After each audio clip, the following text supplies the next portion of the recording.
ধর্ম প্রচারের জন্য, যুগ ধর্ম প্রচারের জন্য আমার পরম দয়াল ত্রৈলোক্যনাথ চক্রবর্তী তাকে পাঠিয়েছিলেন। সৎসঙ্গের প্রথম ঋত্বিক ত্রৈলোক্যনাথ চক্রবর্তী, যিনি প্রথম যাজন কাজে বেরিয়েছিলেন। এই ত্রৈলোক্যনাথ চক্রবর্তী তিনি অনেকবার বার্মা গিয়েছেন, কিন্তু তার এবারের উদ্দেশ্য এবং এবারের যাওয়া বড্ড কঠিন যাওয়া। ঠাকুর এবার বার্মা যাওয়ার আগে হঠাৎ করে বললেন, আমরা জানি কিছুদিন আগে একটা সিজন চলে গেল না, তরমুজের সিজন। তরমুজটা সাধারণত কোন কালে হয়? গরমকালে। এবং এই গরমকালে মানে চৈত্র, বৈশাখ, জ্যৈষ্ঠ, আষাঢ়ে কোনো কোনো জায়গায় পাওয়া যায়। আষাঢ় চলে গেলে আর তরমুজ পাওয়ার সম্ভাবনা নেই। কিন্তু যদি কার্তিক, অঘ্রাণ, পৌষ মাসে কেউ তরমুজ যায়, বিপদের ব্যাপার। কি আর করা? ঠাকুর ত্রৈলোক্যদাকে বললেন, ত্রৈলোক্যদা যাচ্ছেন তো বার্মায়, খুব ভালো, আসার সময় আমার জন্য একটা তরমুজ নিয়ে আসবেন। ত্রৈলোক্যদা তো আকাশ থেকে পড়ার মতো, যে আমি যাচ্ছি এই সময় আমি বার্মা কেন? এই সময় আমি বার্মা, ভারত, বাংলাদেশ সব জায়গা ঘুরলেও তরমুজ তো পাওয়া সম্ভব। তো ঠিক আছে, ঠাকুর যেহেতু বলেছেন তরমুজ নিশ্চয়ই পাবো। ত্রৈলোক্যদা সুন্দর করে বার্মায় চলে গিয়েছেন। বার্মায় গিয়ে এখনকার মায়ানমার যেটা, উনি ঘুরছেন, এদিক সেদিক ঘুরছেন, আর ওনার মাথায় কিন্তু দীক্ষা হচ্ছে, যাজন হচ্ছে, এরকম সৎসঙ্গ হচ্ছে, উৎসব হচ্ছে। ওনার মাথায় কিন্তু যাজনও নেই, দীক্ষাও নেই, উৎসবও নেই। ওনার মাথার মধ্যে রয়েছে তরমুজ। কেননা আমার দয়াল ঠাকুর তরমুজ খেতে চেয়েছেন। এইরকম সময় হঠাৎ করে একদিন দেখেন বার্মাতে বুদ্ধিস্ট বেশি, আমরা জানি বৌদ্ধ ধর্মের সংখ্যা যারা তারা বেশি। একজন বুদ্ধিস্ট সেই বিহারে দেওয়ার জন্য 2টা তরমুজ নিয়ে যাচ্ছে। 2টা তরমুজ নিয়ে সে দিব্যি চলে যাচ্ছে কোথায়? বিহারে তার বুদ্ধদেবকে প্রসাদ দেবে বলে। ওই 2টা তরমুজ 2 হাতে নিয়ে যখন যাচ্ছে, ঠিক তখন ত্রৈলোক্যদা দৌড় দিয়ে গিয়ে ধরেছে, বলছে দাদা দাদা দাদা দাঁড়ান, তরমুজ।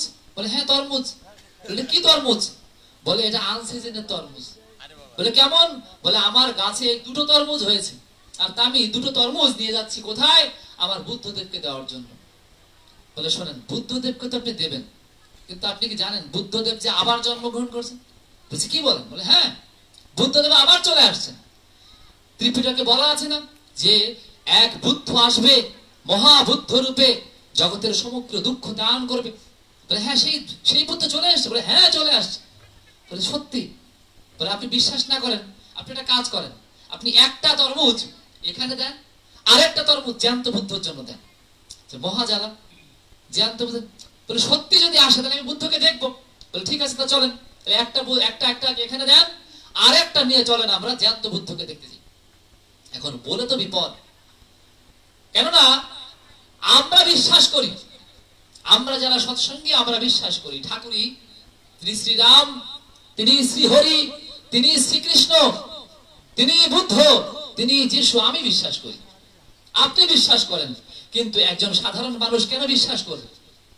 ত্রৈলোক্যনাথ চক্রবর্তী তিনি ভাবছেন যে ঠাকুর এমন বিপদের মধ্যে আমি পড়লাম, এই বিপদের মধ্যে তুমি তোমাকে রক্ষা করবে, মানে আমাকে রক্ষা করবে।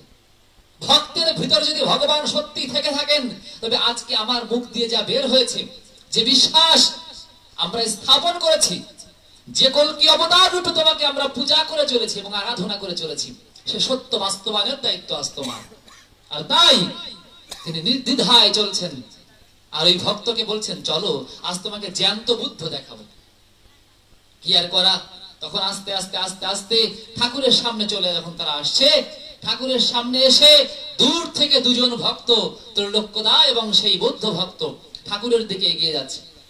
ত্রৈলোক্যদা ভাবছে কি, এই বুঝি দৌড় মারে, কেননা আমি তো ঠাকুরকে দেখতে পাচ্ছি, আমি তো বুদ্ধদেবকে দেখতে পাচ্ছি না। ত্রৈলোক্যদা কাকে দেখছেন? ঠাকুরকে দেখছেন। কিন্তু ওই বৌদ্ধ ভক্ত ঠাকুরের দিকে তাকিয়ে হা করে আস্তে আস্তে আস্তে আস্তে চতুর্দিকে কিছু দেখতে পাচ্ছে না। সে এপাশে ওপাশে কোনো দিকে কিছু দেখে না, সোজা ঠাকুরের দিকে তাকিয়ে হাঁটছে। সোজা হেঁটে গিয়ে ঠাকুরের সামনে তরমুজটা রেখে প্রণাম করে ঠাকুরের দিকেই তাকিয়ে আছে। আর ত্রৈলোক্যদা ভাবছে কি দেখছে ঠাকুরের মধ্যে? আমি দেখাতে আনলাম বুদ্ধ, এতক্ষণ পরে কিছুই করে না, ঠাকুরের চরণে তরমুজ দিয়ে শুধু তাকাই আছে। হঠাৎ করে ত্রৈলোক্যদত্ত তাকে বলছেন, দাদা আমার জন্মটা সার্থক হয়ে গেল, আমি কোনদিন জ্যান্ত বুদ্ধ দেখবই আমি চিন্তা করিনি, সত্যি বুদ্ধ এসেছেন, আর আজ থেকে আমরা তার চরণে নিবেদিত হব। মায়ানমারে বার্মায় প্রচুর পরিমাণে সৎসঙ্গের দীক্ষা হলো, এবং যখন মানুষ ভুল পথে পরিচালিত হচ্ছিল, অনেক রকমের বিভ্রান্তি দিকে যাচ্ছিল, বৌদ্ধ ধর্ম যখন হীনযান মহাযান বিভিন্ন ভাবে বিভক্ত হচ্ছিল, বৌদ্ধ ধর্মের আসল জায়গা যখন নির্বিচারে নিষ্পেষিত হচ্ছিল, মুখে অহিংসার কথা কিন্তু কাজে কর্মে যখন হিংসায় পরিপূর্ণ হচ্ছিল, ঠিক তখন যেন এক নববুদ্ধ ধর্মের আবির্ভাব হলো মায়ানমারে। ঠিক এমনি করে তারা যখন এসেছেন, ঠাকুরের মধ্যে বুদ্ধকে দেখতে পেয়েছেন। আর বৈষ্ণব দর্শন, চরম চরম বৈষ্ণব যারা, তারা ঠাকুরের মাঝে এসে বিষ্ণুকে দর্শন করেছেন। বৈষ্ণব কাদেরকে বলা হয়? যারা বিষ্ণুর উপাসক তাদেরকেই তো। আমরা যদি শাস্ত্র ঘাটি, তো শাস্ত্রের কথা মেনে চলতে হবে, ইচ্ছা মতো শাস্ত্র গঠন করা যায় না। আমি মাদল একটা লাইন লিখে দিলাম, আর সেই লাইনটা বেদ হয়ে যাবে না, সেই লাইনটা উপনিষদ হয়ে যাবে না, সেই লাইনটা গীতা হবে না, সেই লাইনটা সত্যানুসরণ হবে না। মুসলমানরা একটা কথা বলে, পারলে কোরআনের মতো একটা আয়াত করে দেখান তো। বাস্তবতা একই, সর্বশাস্ত্রের জন্য একই কথা। পারলে আপনি বেদের মতো একটা শ্লোক লিখে দেখান তো, পারলে গীতার মতো একটা শ্লোক তৈরি করেন তো। আচ্ছা, তো অনেক কঠিন ব্যাপার, কেননা কোরআন শরীফ হচ্ছে আরবিতে লেখা, বাইবেল হচ্ছে প্রথমে লেখা হয়েছিল আব্রাহাম লেখা ইয়াতে, তারপরে সেখান থেকে ল্যাটিন ভাষায় হলো, অনেক ভাষায়, আরামাইক ভাষায় হলো, হিব্রু ভাষায় হলো, এখন আমরা ইংলিশে পাই। আর আমাদের বেদ উপনিষদ গীতা এগুলো কিসে লেখা? সংস্কৃত ভাষায়। তো সবই কঠিন। আচ্ছা, সত্যানুসরণ তো বাংলায় লেখা নাকি? এত সহজ, এত সরল, এত সাবলীল একটা বই, ছোট্ট ছোট্ট করে। আমি চ্যালেঞ্জ দিচ্ছি, পারলে একটা সত্যানুসরণের মতো লাইন লিখে দেখান তো। ও পারে না কেউ, কেননা ও যারা লেখেন তারা লেখেন না, তাদের লেখা হয়ে আসে। ওটাকে বলে মেসেঞ্জার অফ দ্য লর্ড। যিনি নিজে লর্ড বা লর্ডে ভাবিত, তিনি ছাড়া ওই বাণী দিতে পারেন না। যিনি নিজে লর্ড বা লর্ডে ভাবিত। ছোট্ট ছোট্ট করে এগিয়ে যাই বৈষ্ণব দর্শনে। আজকে সুকারদা টপিক দিয়েছে বৈষ্ণব দর্শন। বৈষ্ণব শব্দটা আসছে বলছিলাম কিসের থেকে? বিষ্ণু থেকে, কৃষ্ণ থেকে না। কৃষ্ণ শব্দটা অনেক পরের শব্দ, আবার যদি বলে অনেক আগেরও শব্দ, কিন্তু কৃষ্ণ দর্শন বলে কিছু হয় না। বিষ্ণুর অবতার বা নারায়ণের অবতার সব। আর তাই ওই বিষ্ণুর প্রতীক স্বরূপ যারা আসেন তারা সবাই বৈষ্ণব এবং সবাই বিষ্ণুর অবতার। রামচন্দ্র কি বৈষ্ণব ছিলেন না? রামচন্দ্র বৈষ্ণব না? বিষ্ণুর অবতার না? স্বীকার করছে, হ্যাঁ হ্যাঁ অবতার। তা রামচন্দ্র যদি বৈষ্ণব হয়ে থাকেন এবং বিষ্ণুর অবতার হয়ে থাকেন, ঠাকুরও বৈষ্ণব না, পরম বৈষ্ণব এবং বিষ্ণুর সর্বশেষ অবতার। আর সর্বশেষ অবতার যখন হয়, তিনি যখন সবাইকে পরিপূরণ করেন, তাকে শুধু অবতার বলে না, অবতারই বলা হয়। তাই তিনি কলিযুগের অবতারই। অবতারের অবতারীর মধ্যে পার্থক্য আছে। ত্রেতা যুগে বহু অবতার পৃথিবীতে আসছেন, ত্রেতা যুগে পৃথিবীতে বহু অবতার আসছেন, কিন্তু সবাই অবতারই না। অবতারই একমাত্র রামচন্দ্র। দাপর যুগে বহু অবতার আসছেন, কিন্তু অবতারই সবাই না। অবতারই একমাত্র শ্রীকৃষ্ণ, যিনি দাপরের শেষে আসছেন। ভালো করে বুঝবেন, ত্রেতা যুগের শেষে আসলেন কে? রামচন্দ্র। রামচন্দ্র চলে যাওয়ার পর দাপর যুগ শুরু হলো। কোন যুগ শুরু হলো? দাপর যুগ শুরু হলো। শ্রীকৃষ্ণ চলে যাওয়ার পর কোন যুগ শুরু হলো? কলিযুগ শুরু হলো। তার মানে প্রত্যেকটা যুগের শেষ মুহূর্তে তিনি আসেন, তার ভাবধারাটাই শেষ ধারা থাকে। তাই তাকে সমগ্র অবতারের পরিপূরক হিসেবে অবতারই বলা হয়। একই কথা সব জায়গায় আছে। একথা খ্রিস্টান ধর্মেও বলছে, একথা ইসলামেও বলছে।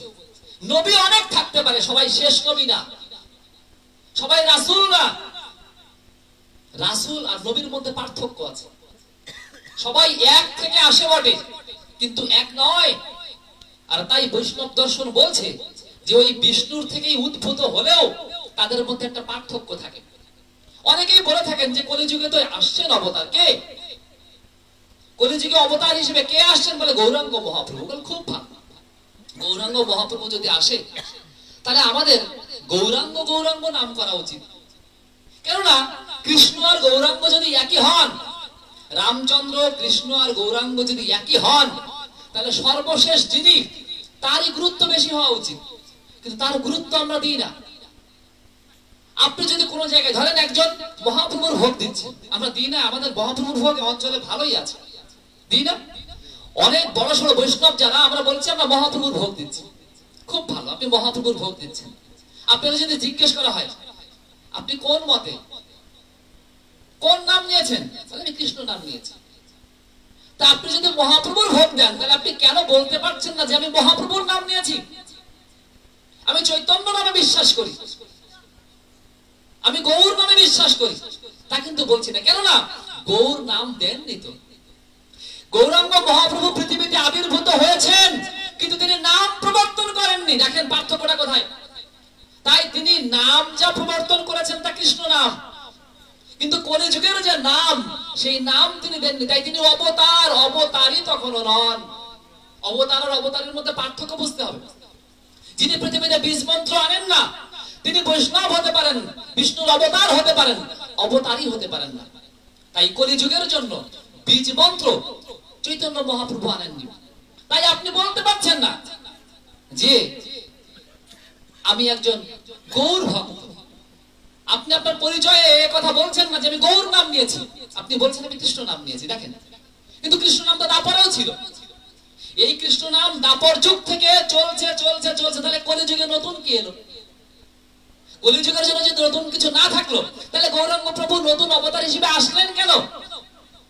দেখেন, এসব প্রশ্নের কোনো উত্তর পাওয়া যায় না, কেননা বৈষ্ণব দর্শনটাই তো ঠিক মতো বুঝি না আমরা।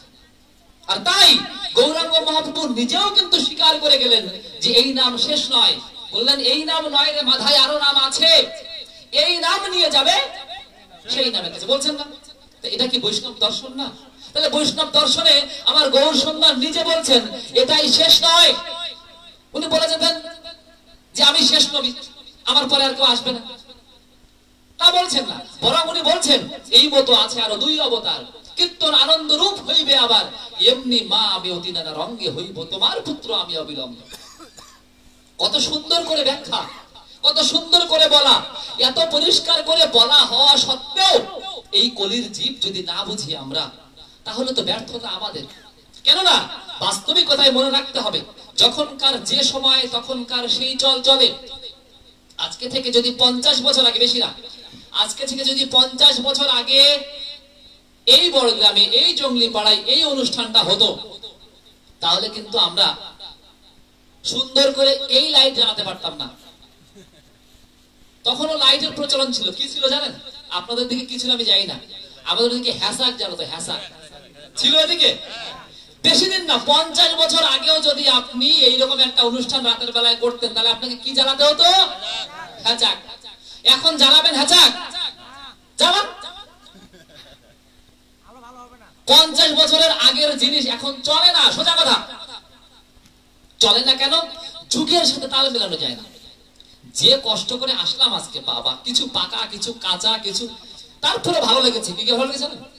এখন থেকে 2-3 বছর আগেও করোনার সময় আমি যখন পুঙ্গি আসছিলাম, আমার আসতে খুব কষ্ট হয়েছিল। পুঙ্গির ঘাটে যে কাদা রে বাবা, পা একটা দিলে 3টা দেওয়া যায় না। আর আজকে সুন্দর করে ওই রাস্তা দিয়ে ভ্যানে চলে আসলাম, কি সুন্দর উড়িয়ে চলে আসলাম।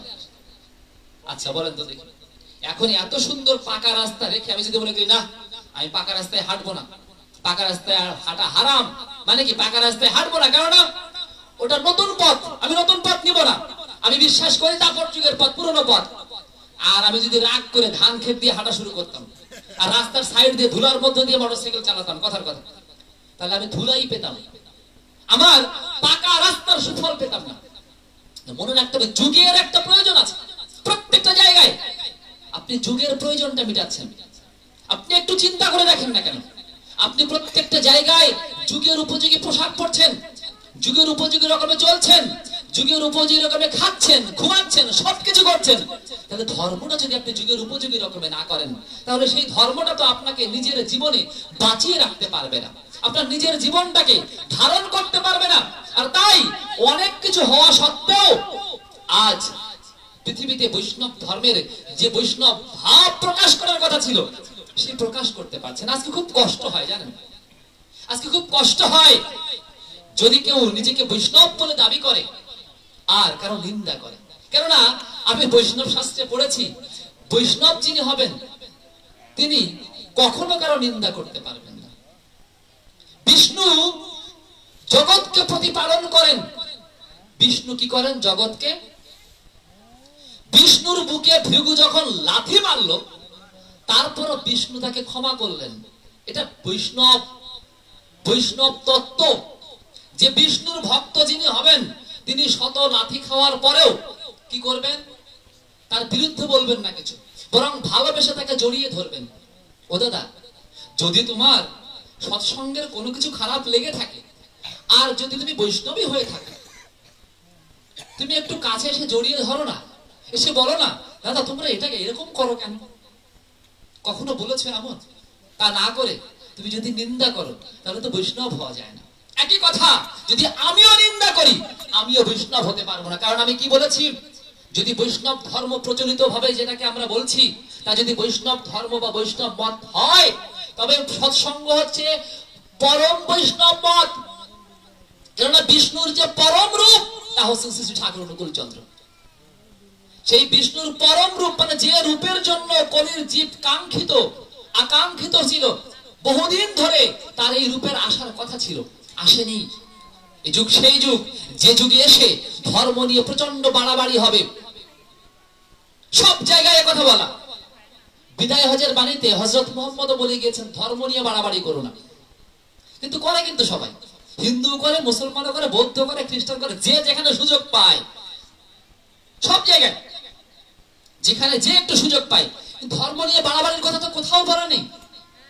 আর বৈষ্ণব যে, সে তো ধর্ম নিয়ে বাড়াবাড়ি কমাকমি কিছুই করতে পারবে না, অধর্মের পথে কখনো চলতে পারবে না। কেননা জগতের প্রতিপালক যে, তার অবতার বা অবতারীকে সে অনুসরণ করে চলেছে। আর তাই আমরা দেখতে পাই, আমার গৌর সুন্দর যখন নদিয়ার বাটে বাটে তার হরিনাম বিতরণ করছেন, তখন আমার আমার মাথায় কিন্তু নিত্যানন্দের কপালে কলসির কানা মেরেছিল, বলেছিল, মেরেছিল। আমার নিতাই যখন নিত্যানন্দের, আমার মাথায় যখন নিত্যানন্দের কপালে কলসির কানা মারলো, তখন আমার গৌর সুন্দর কিন্তু রেগে গিয়েছিলেন। গৌর সুন্দর রেগে গিয়ে তাদের দুজনকেই অভিশাপ দিয়ে এবং দুজনকেই তখনই সাজা প্রদান করতে উদ্যত হলেন। কিন্তু তার শিক্ষা, অর্থাৎ বৈষ্ণব মন্ত্রে দীক্ষিত হওয়ার ফলে আমার নিত্যানন্দ কি করলেন? বললেন, না প্রভু, ওদের কোনো দোষ নেই, ওদের কোনো দোষ নেই। কেননা দোষ তো আমার, যে আমি বোঝাতে পারিনি যে বৈষ্ণব তত্ত্বটা কি। আর তাই বৈষ্ণব তত্ত্বের মধ্যে প্রেম ছাড়া কিছু নেই। তাই বলছে, মেরেছিস কলসির কানা, তাই বলে কি প্রেম দেব না? আর তুই কলসির কানা মারতে পেরেছিস, তাই প্রেম দেব না? দাদা শুনে রাখুন, আপনারা যাই করুন তাই করুন, ঠাকুরকে এখনো বুঝুন আর না বুঝুন, ঠাকুর কে তা এখনো মানুন আর না মানুন, আপনারা যত নিন্দা করুন, ও আমাদের নিত্যানন্দের কলসির কানার মতো। ওই কলসির কানা খেয়ে খেয়েও আমরা এই প্রেম বিতরণ করে যাব। আমরা বলে যাব অনুকূলের পথ, প্রতিকূলে চলবেন না। আপনি আমার শত বিরুদ্ধে থাকেন, তারপরও আমরা চাইবো আপনার মঙ্গল হোক, কল্যাণ হোক। কেন জানেন? শ্রীকৃষ্ণ তাই চাইতেন বরাবর, ওটাই বিষ্ণুর রূপ। শ্রীকৃষ্ণের ওই রূপের মধ্যে কখনোই প্রতিকূলতা ছিল না। শ্রীকৃষ্ণ পৃথিবীর বিশ্ব অনুকূলময় জগৎ, বিশ্ব অনুকূলময় জগতে শ্রীকৃষ্ণ যা চেয়েছেন তাই অনুকূল দর্শন। আর অনুকূল চন্দ্র এসে এই যুগে যা যাচ্ছেন, তাই বৈষ্ণব দর্শন। অনুকূল দর্শন আর বৈষ্ণব দর্শনের মধ্যে কোনো পার্থক্য নেই, একটু পার্থক্য আছে। কি পার্থক্য? ওই হ্যাজাকা লাইটের মধ্যে যেটুকু পার্থক্য। হ্যাজাকো আলো জ্বালিয়েছিল, আর এই লাইট এখন আলো জ্বালায়, জ্বালায় কিনা? জ্বালায়। বলেন তো হ্যাজাকা লাইটের মধ্যে পার্থক্যটা কি?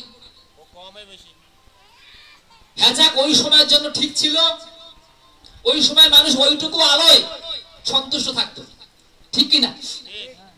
এখন যদি এইরকম কয়েকটা প্রোগ্রামের পর যদি সুন্দর করে হ্যাচাকের একটা প্রোগ্রাম হয়, কারো পছন্দ হবে? কারো ভালো লাগবে? এই যুগে চলবে? ব্যাপারটাতে আর কিছু না, একই জিনিস। ও ওর কাজ করতো, একই কাজ করতো, আর কিছু না। আমি চাইলে হেঁটে হেঁটে আসতে পারতাম। বেশি দিন আগের কথা না, এখান থেকে মানুষ ওই সাপাহার হেঁটেই যেত, এখান থেকে মানুষ মহাদেবপুর হেঁটেই যেত। বেশি দিন আগের কথা না। এখনো কি হাঁটা যাবে না? এখনো চাইলে হাঁটা যাবে, কিন্তু হাঁটার দর্শন এখন না, ওটা আগের দর্শন। ওই দর্শনই এখন একটু পরিবর্তিত হয়ে নতুন রূপ ধারণ করেছে মাত্র, আর কিছু না। অনুকূল দর্শন আর কিছু না, বৈষ্ণব দর্শনের যুগানুপাতিক রূপ। আর তাই অনুকূল দর্শনের মধ্যে বৈষ্ণব দর্শনের যা তার সবই আছে, বরং যুগের উপযোগী করে আর একটু বেশি আছে। দুটো ব্যাখ্যায় চলে যায়। প্রথমে বৈষ্ণব দর্শনের কি এমন অনুকূল দর্শনে আছে? বৈষ্ণব দর্শনে বলছে তুমি জগৎকে ব্রহ্মময় চিন্তা করো। কেননা বিষ্ণু সবাইকে প্রতিপালন করছেন, বিষ্ণু সবাইকে কি করছেন? প্রতিপালন করছেন। আর জগৎ এই বিষ্ণুকে যেহেতু প্রতিপালন করছেন, মানে প্রত্যেক জায়গায় বিষ্ণুকে দর্শন করছি আমরা, করছি না? বলছি যে জগতের সব ব্রহ্মময়। ভালো করে বুঝবেন কথাগুলো। সৎসঙ্গ কি করে বৈষ্ণব দর্শনকে ফলো করছে। আজকে আপনি যে কোনো জায়গায় যখন কাউকে দীক্ষা দিচ্ছেন বা দীক্ষা দিতে যাচ্ছেন, তখন অনেক জায়গায় বলা হচ্ছে কি, না না দীক্ষা দেওয়া যাবে না, দীক্ষা এখনো হবে না। কেন? বলছে আগে তুমি কিছুদিন এই নাম জপো, আগে কিছুদিন মালাটালা জপো, এরকম করো, পরে একদিন তোমার আস্তে আস্তে দীক্ষা হবে। নাম এত সহজে হবে না। এরকম প্রথা আমাদের বহু জায়গায় প্রচলিত। আরো কিছু আছে, আমি সংক্ষেপে বললাম। আবার কি হচ্ছে? বলছি এত ছোটবেলায় দীক্ষা দেয় নাকি? আবার কি হচ্ছে? বলছে মেয়ে মানুষ দীক্ষা দেয় নাকি? আবার কিছু বলছে বিয়ে হওয়ার পরে একবারে দীক্ষা। এখন প্রচলিত নিয়মগুলো আমি আগে বলছি। প্রচলিত বৈষ্ণব দর্শন, এগুলো বৈষ্ণব দর্শন না, এগুলো ভুল। এগুলো বৈষ্ণব দর্শন না। শাস্ত্রে বৈষ্ণব দর্শনের যা চেহারা, সেই বৈষ্ণব দর্শন এখন পাওয়া যায় না। বলছে জগৎকে ব্রহ্মময় চিন্তা করো। জগৎকে ব্রহ্মময় চিন্তা করে এই জগতের কি বলছেন? আমার এবার গৌর সুন্দর দেখে আসি বৈষ্ণব দর্শনে। গৌর সুন্দর বলছেন যে এই পৃথিবীতে যত গ্রাম নগর যা কিছু আছে, এবং সেখানে যত জীবাদি আছে, মানে শুধু মানুষ না, একটা কুকুর ছাগল পর্যন্ত যেন এই নাম থেকে বঞ্চিত না হয়। মানে কি, কেমন কথা? প্রত্যেকটা জীবের প্রতি কেমন মায়া তার, যে এই কারণ সবাই তো সবার তো সেই পরম স্থান সেখানে। এই পৃথিবীতে আমাকে যিনি তৈরি করেছেন, এই পৃথিবীতে প্রত্যেকটা জীবকে যিনি তৈরি করেছেন, তার কি আলাদা কোনো কিছু আছে? তিনি কি আলাদা করে ভালোবাসেন আমাকে? আমার ভাগ্য যায় তিনি আমাকে মানুষ রূপে জন্ম দিয়েছেন, কিন্তু এই ভাগ্যের জন্য আমি স্বেচ্ছাচার কিছু করতে পারি না। আমার জগতের সবাইকে ভালোবাসার মধ্য দিয়ে সেই জিনিসটাকে উদ্বোধিত করে দেওয়া আমার কাজ। ছোট্ট একটা উদাহরণ দিয়ে আসি। যেমন আমার স্বামী বিবেকানন্দ বললেন কি, জীবে প্রেম করে যেই জন, সেই জন সে বিশে ঈশ্বর। এটা বৈষ্ণব দর্শন। এখন এই বৈষ্ণব দর্শনে এসে আমরা পেরে উঠছি না।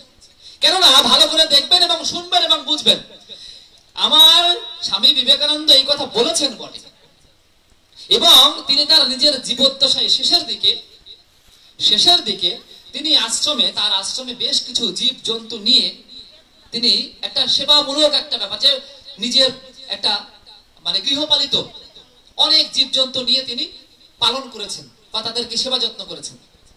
কিন্তু একইভাবে তিনি কিন্তু আবার জীব জন্তু আহারও করেছেন। দেখেন, আমি বলছি যে আমি আমার মাকে খুব ভালোবাসি, কিন্তু 2 বেলা মায়ের পিটানোতে খেতেও দিই না।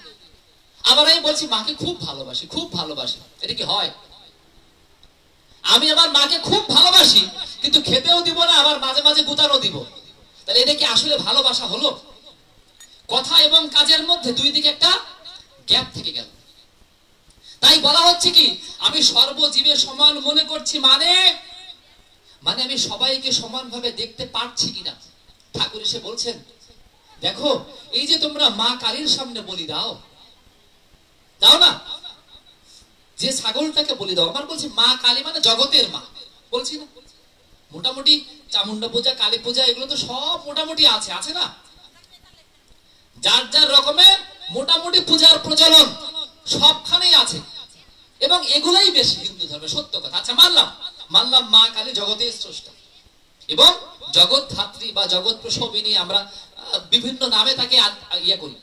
এবার চিন্তা করেন, তাহলে তিনি যদি জগতের সবাইকে মা রূপে, এটা আমাদের, এটাও কিন্তু বৈষ্ণব তত্ত্ব, একই কথা বলছে যে যে কৃষ্ণ সেই কালী, এটা বৈষ্ণব তত্ত্বের একটা শাক্ত রূপ মাত্র, আর কিছু না। মানে জগতের সৃষ্টিকর্তা যদি তিনি পুরুষ হন, আমরা জানি যে প্রত্যেকটা জীব তৈরি হয়েছে কিসের মাধ্যমে, একটা মেয়ে আর একটা পুরুষ, মানে মা বাবা থাকে না, জন্ম হতে গেলে কি লাগে, মা এবং বাবা। তাহলে যিনি স্রষ্টা আমরা মনে করি তিনি পুরুষ, তাহলে তিনি যদি পুরুষ হন, তাহলে তিনি সৃষ্টি করলেন যে তাহলে একটা নারী শক্তি ছিল, এই নারী শক্তিটাকে বলা হয় আদ্যা শক্তি, মহামায়া।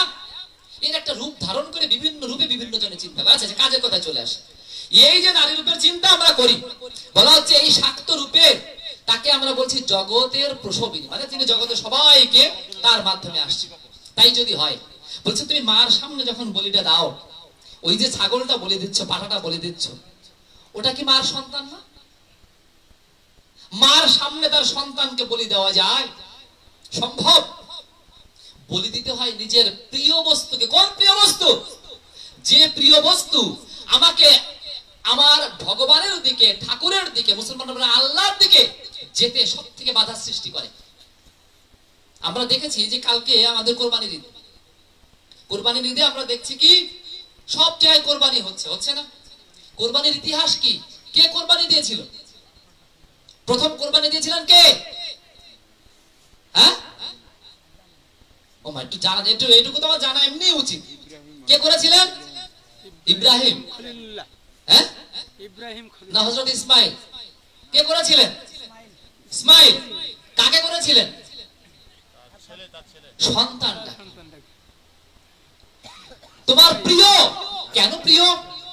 যে প্রিয় পুত্র তোমাকে আমার দিকে আসতে দেয় না, আমার কাছে বাধা দেয়, সব থেকে বলছে তোমার সব থেকে প্রিয়কে, সব থেকে প্রিয় ভক্তের কাছে ভগবান ছাড়া কেউ হয় না, সব থেকে প্রিয় আমার কাছে ঠাকুর ছাড়া কেউ হতে পারে না, সব থেকে প্রিয় একজন বৈষ্ণবের কাছে বিষ্ণু ছাড়া কেউ হতে পারে না।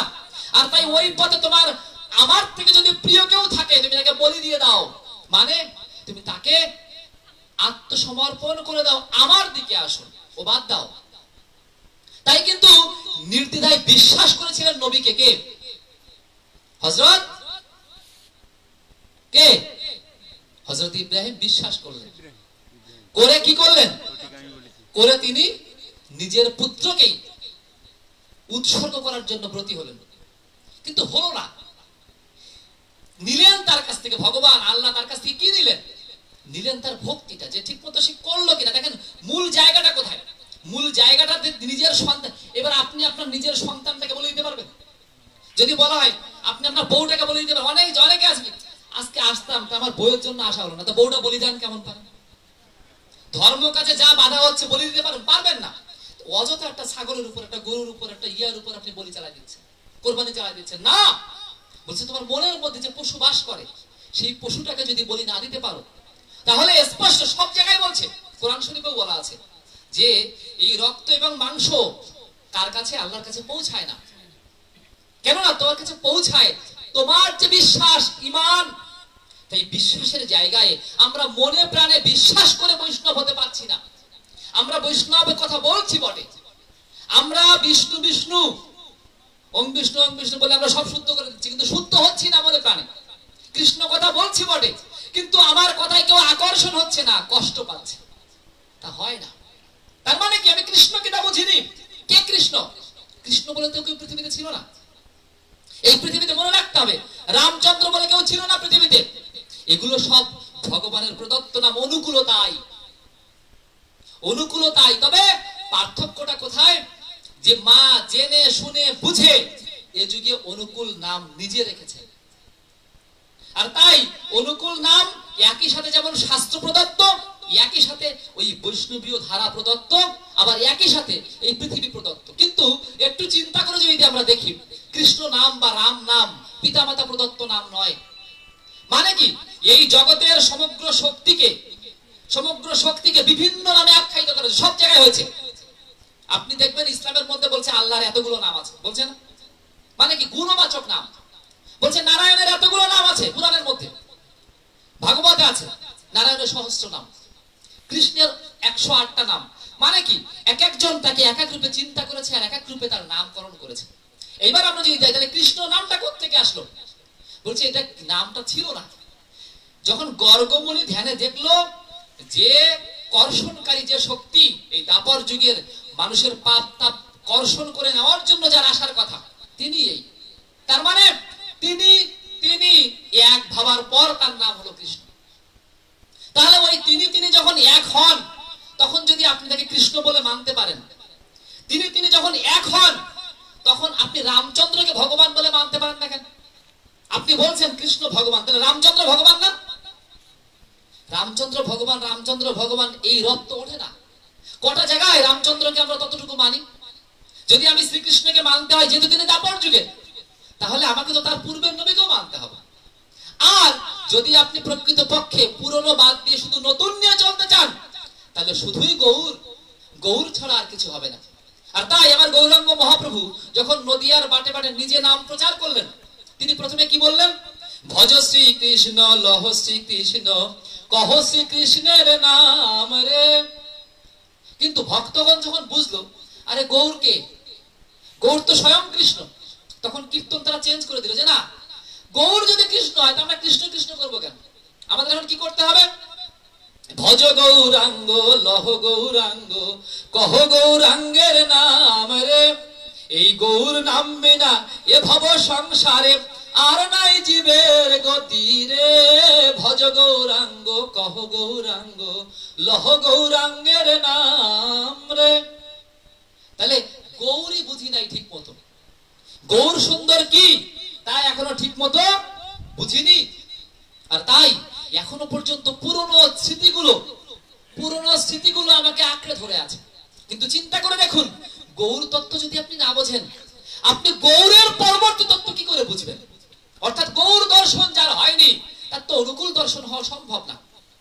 গৌর দর্শন হলে পরে গৌর দর্শনের তৃতীয় স্তরে এসে অনুকূল দর্শন হয়, আর তার আগ পর্যন্ত ওই প্রতিকূলতার মধ্যে থাকতেই হবে আপনাকে। তাই গৌর দর্শনে আমরা যদি একটুখানি যাই, গৌর দর্শনে স্পষ্টতা দেখতে পাচ্ছি কি, গৌর দর্শনেই প্রথম এসেছে অজপা নামের কথা। অর্থাৎ বৈষ্ণব দর্শনের যে কলিযুগের প্রথম দর্শন, সেখানে বলছে অজপা নাম ছাড়া এই কলির জীবের উদ্ধার নাই। আবার এই গৌর সুন্দর বলছেন হরেন নাম হরেন নাম হরেন নামই বকে বললাম কলৌ নাস্তব্য নাস্তব্য নাস্তব্য গতিরন্যতা বলছে না। এইবার আমি বৈষ্ণব দর্শন ধরেই আলোচনা করছি। বৈষ্ণব দর্শনে বলছে যে হরে কৃষ্ণ আর রাম, এর মধ্যে এই হরে শব্দটা যে বেশি, এই হরে শব্দটার মানে হচ্ছে রাধা। কারা বলছে? বৈষ্ণব দর্শনে বলছে। সব ব্যাখ্যায় যে বৈষ্ণব দর্শনে বলছে যে হরে শব্দটা হচ্ছে রাধা, তার মানে হরির নাম যে করতে বলছে, তাহলে ওটা কার নাম? ব্যাখ্যা অনুসারে বৈষ্ণব দর্শনের রাধা নাম করতে বলছে। তাহলে এই রাধা নামের কথা সৎসঙ্গ তো বলছে না, অনুকূল দর্শনে আগে বলছে না, তার আগেই এটা বলা হয়েছে কোথায়? বৈষ্ণব দর্শন, গৌর দর্শনে। তাহলে ওই দর্শনটা আপনি যদি না বোঝেন, তাহলে আপনি অনুকূল দর্শনের সাথে মিলাতে পারবেন না। আপনি হঠাৎ করে ক্লাস 5 এর বই পড়ার পর হঠাৎ করে আপনাকে কলেজে তুলে দেওয়া হয়, হবে? আপনার কাছে মনে হবে কি ব্যাপার, না না এই পড়াশোনা ঠিক না, এটা ভুল, আমি বুঝতে পারছি না, এটা হচ্ছে না। তাহলে মাঝের পড়াশোনাটুকু আপনাকে পড়তে হবে। ওটুকু না পড়ার জন্য কি হচ্ছে, আমরা ওটুকু বুঝতে পারছি না। আজকে এই বৈষ্ণব সমাজের সব থেকে ত্রুটিপূর্ণ জায়গা হচ্ছে গৌর সুন্দরকে আমরা মর্যাদা দিইনি, গৌর সুন্দরকে আমরা দিনের পর দিন অপমান করে চলেছি। কলিযুগের ভগবান, কলিযুগের পুরুষোত্তম, কলিযুগের অবতার রূপে তাকে এখন আমরা স্বীকার করিনি, আমরা শুধু মুখে মুখে বলছি। কোথাও গৌর সুন্দরের ওই যে রূপ, ওই যে বর্ণনা, ওই রকম ভাবে তিনি যে ধর্ম প্রতিষ্ঠার জন্য আসছেন, ভালো করে বুঝবেন কথাটা। যদি বলেন কেন এই মহাপ্রভুর ভোগ হচ্ছে, হ্যাঁ এখানে গৌর কীর্তন হচ্ছে, এখানে অনেক আমরা গৌর সুন্দরকে মানছি না, আপনি এরকম কথা বললেন। হ্যাঁ, কেননা গীতার মধ্যে বলছেন ভগবান কি, ইয়দা ইয়দাহি ধর্মস্য গ্লানির্ভবতি ভারত অভ্যুত্থানম অধর্মস্য তদাত্মনাং সৃজাম্যহম পরিত্রাণায় সাধনাং বিনাশায় চ দুষ্কৃতাম ধর্ম সংস্থাপনার্থায় সম্ভবমে যুগে। বলছে না যে ধর্ম সংস্থাপনের জন্য আমি আসি, ঠিক তো? তাহলে যদি তাই তিনি আসেন, তাহলে ধর্ম সংস্থাপনের জন্য তিনি এসে গৌর সুন্দর কোন ধর্মটা সংস্থাপন করছেন আর সেই রকম ভাবে আপনারা গৌর সুন্দরকে উপস্থাপন করছেন বলুন তো দেখি। গৌর সুন্দর কখন আসলেন? যখন ধর্মটা অধর্মে পরিণত হলো। কি অধর্মে পরিণত হলো? যখন মানুষ সন্ন্যাস কিনা ভুলে গিয়েছে, সংসার কিনাও ভুলে গিয়েছে। প্রকৃত সন্ন্যাস, প্রকৃত সংসার দুটোকেই মানুষ ছিন্ন বিচ্ছিন্ন করে ফেলেছে এবং মানুষ প্রচলিত যে বৈষ্ণব ধর্ম সেই তত্ত্ব থেকে বহু দূরে সরে গিয়েছে। তাই আমার গৌর সুন্দরকে দুই রূপ ধারণ করতে হয়েছিল। ভালো করে দেখবেন, গৌর সুন্দর জন্মগ্রহণ করেছেন কখন? পূর্ণিমা তিথিতে, দোল পূর্ণিমায়। কার জন্ম? গৌর সুন্দরের। শ্রীকৃষ্ণের জন্ম হয়েছে কোন তিথিতে? জন্মাষ্টমী মানে অষ্টমীতে। রাধারানীর জন্ম রাধাষ্টমী মানে অষ্টমীতে। এই রাধা অষ্টমীর ৮ আর কৃষ্ণ অষ্টমীর ৮ মানে জন্মাষ্টমীর ৮ ৮ যোগ করে ১৬, অর্থাৎ পরিপূর্ণ ১৫ দিনের পক্ষ অতিক্রম করে যখন পূর্ণিমা আসলো তখন গৌর সুন্দরের জন্ম। এই গৌর সুন্দরের একই দেহের মধ্যে তিনি নিজে লুকায়িত ভাবে ভগবান রূপে ছিলেন থাকলেও তিনি ভক্ত ভাবে লীলা করেছেন। আর তাই খুব খুব কাছের ভক্ত যারা যারা তাকে চেনার চেষ্টা করেছে তারা ছাড়া কেউ তাকে ভগবান বলে এখনো পর্যন্ত বিশ্বাস করে না। গর্বের সাথে কোন আলোচনা সবাই শুনবেন না চৈতন্য মহাপ্রভু ভগবান এরকম কেউ বলে দেখবেন, বলে না। তাহলে গীতার মধ্যে ভগবান বলছেন যে আমি অবতীর্ণ হই। তাহলে আমি যদি অবতীর্ণ হয়ে থাকি তাহলে আমি মানে কে? আমি মানে কে? শ্রীকৃষ্ণ। শ্রীকৃষ্ণ বলছেন সম্ভব আমি যুগে যুগে। মানে কি? এটার মানে কি? যে আমি তো অবতীর্ণ হই। তাহলে শ্রীকৃষ্ণ যদি গৌর সুন্দর রূপে অবতীর্ণ হন তাহলে আপনাকে চিল্লায় তার স্বরে আগে এটা কলিযুগে বলা শিখতে হবে, গৌর সুন্দর ভগবান ভগবান ভগবান। এটুকু বলা না শেখা পর্যন্ত অনুকূল চন্দ্র ভগবানের বোঝার সাধ্যই আপনার হবে না। কেননা আপনি তো গৌর সুন্দরকে চেনেননি এখনো। এত সোজা নয় বৈষ্ণব দর্শন। আর ওই বৈষ্ণব দর্শনে না আসতে পারলে আপনার গৌরের প্রেম জাগবে না, হিংসাই জাগবে শুধু। হিংসার মধ্য দিয়ে হিংসার চর্চা হয়। ঠাকুর আবার বললেন হিংসায় হিংসা বাড়ায়, প্রীতি বাড়ায় প্রীতি, দেবে যেমন পাবে যেমন, এই সাধারণ রীতি। তাহলে তুমি হিংসা করছো, বিনিময়ে কি হবে? বিনিময়ে হিংসা হবে। আর তুমি যদি প্রীতি চাও তো প্রীতি পাবে। আমার জগাই মাধাই যেমন প্রেম চেয়েছিল প্রেম পেয়েছে। আমার মীরাবাই কি বলছে? বিনা প্রেম সে নাহি মেলে নন্দলালা।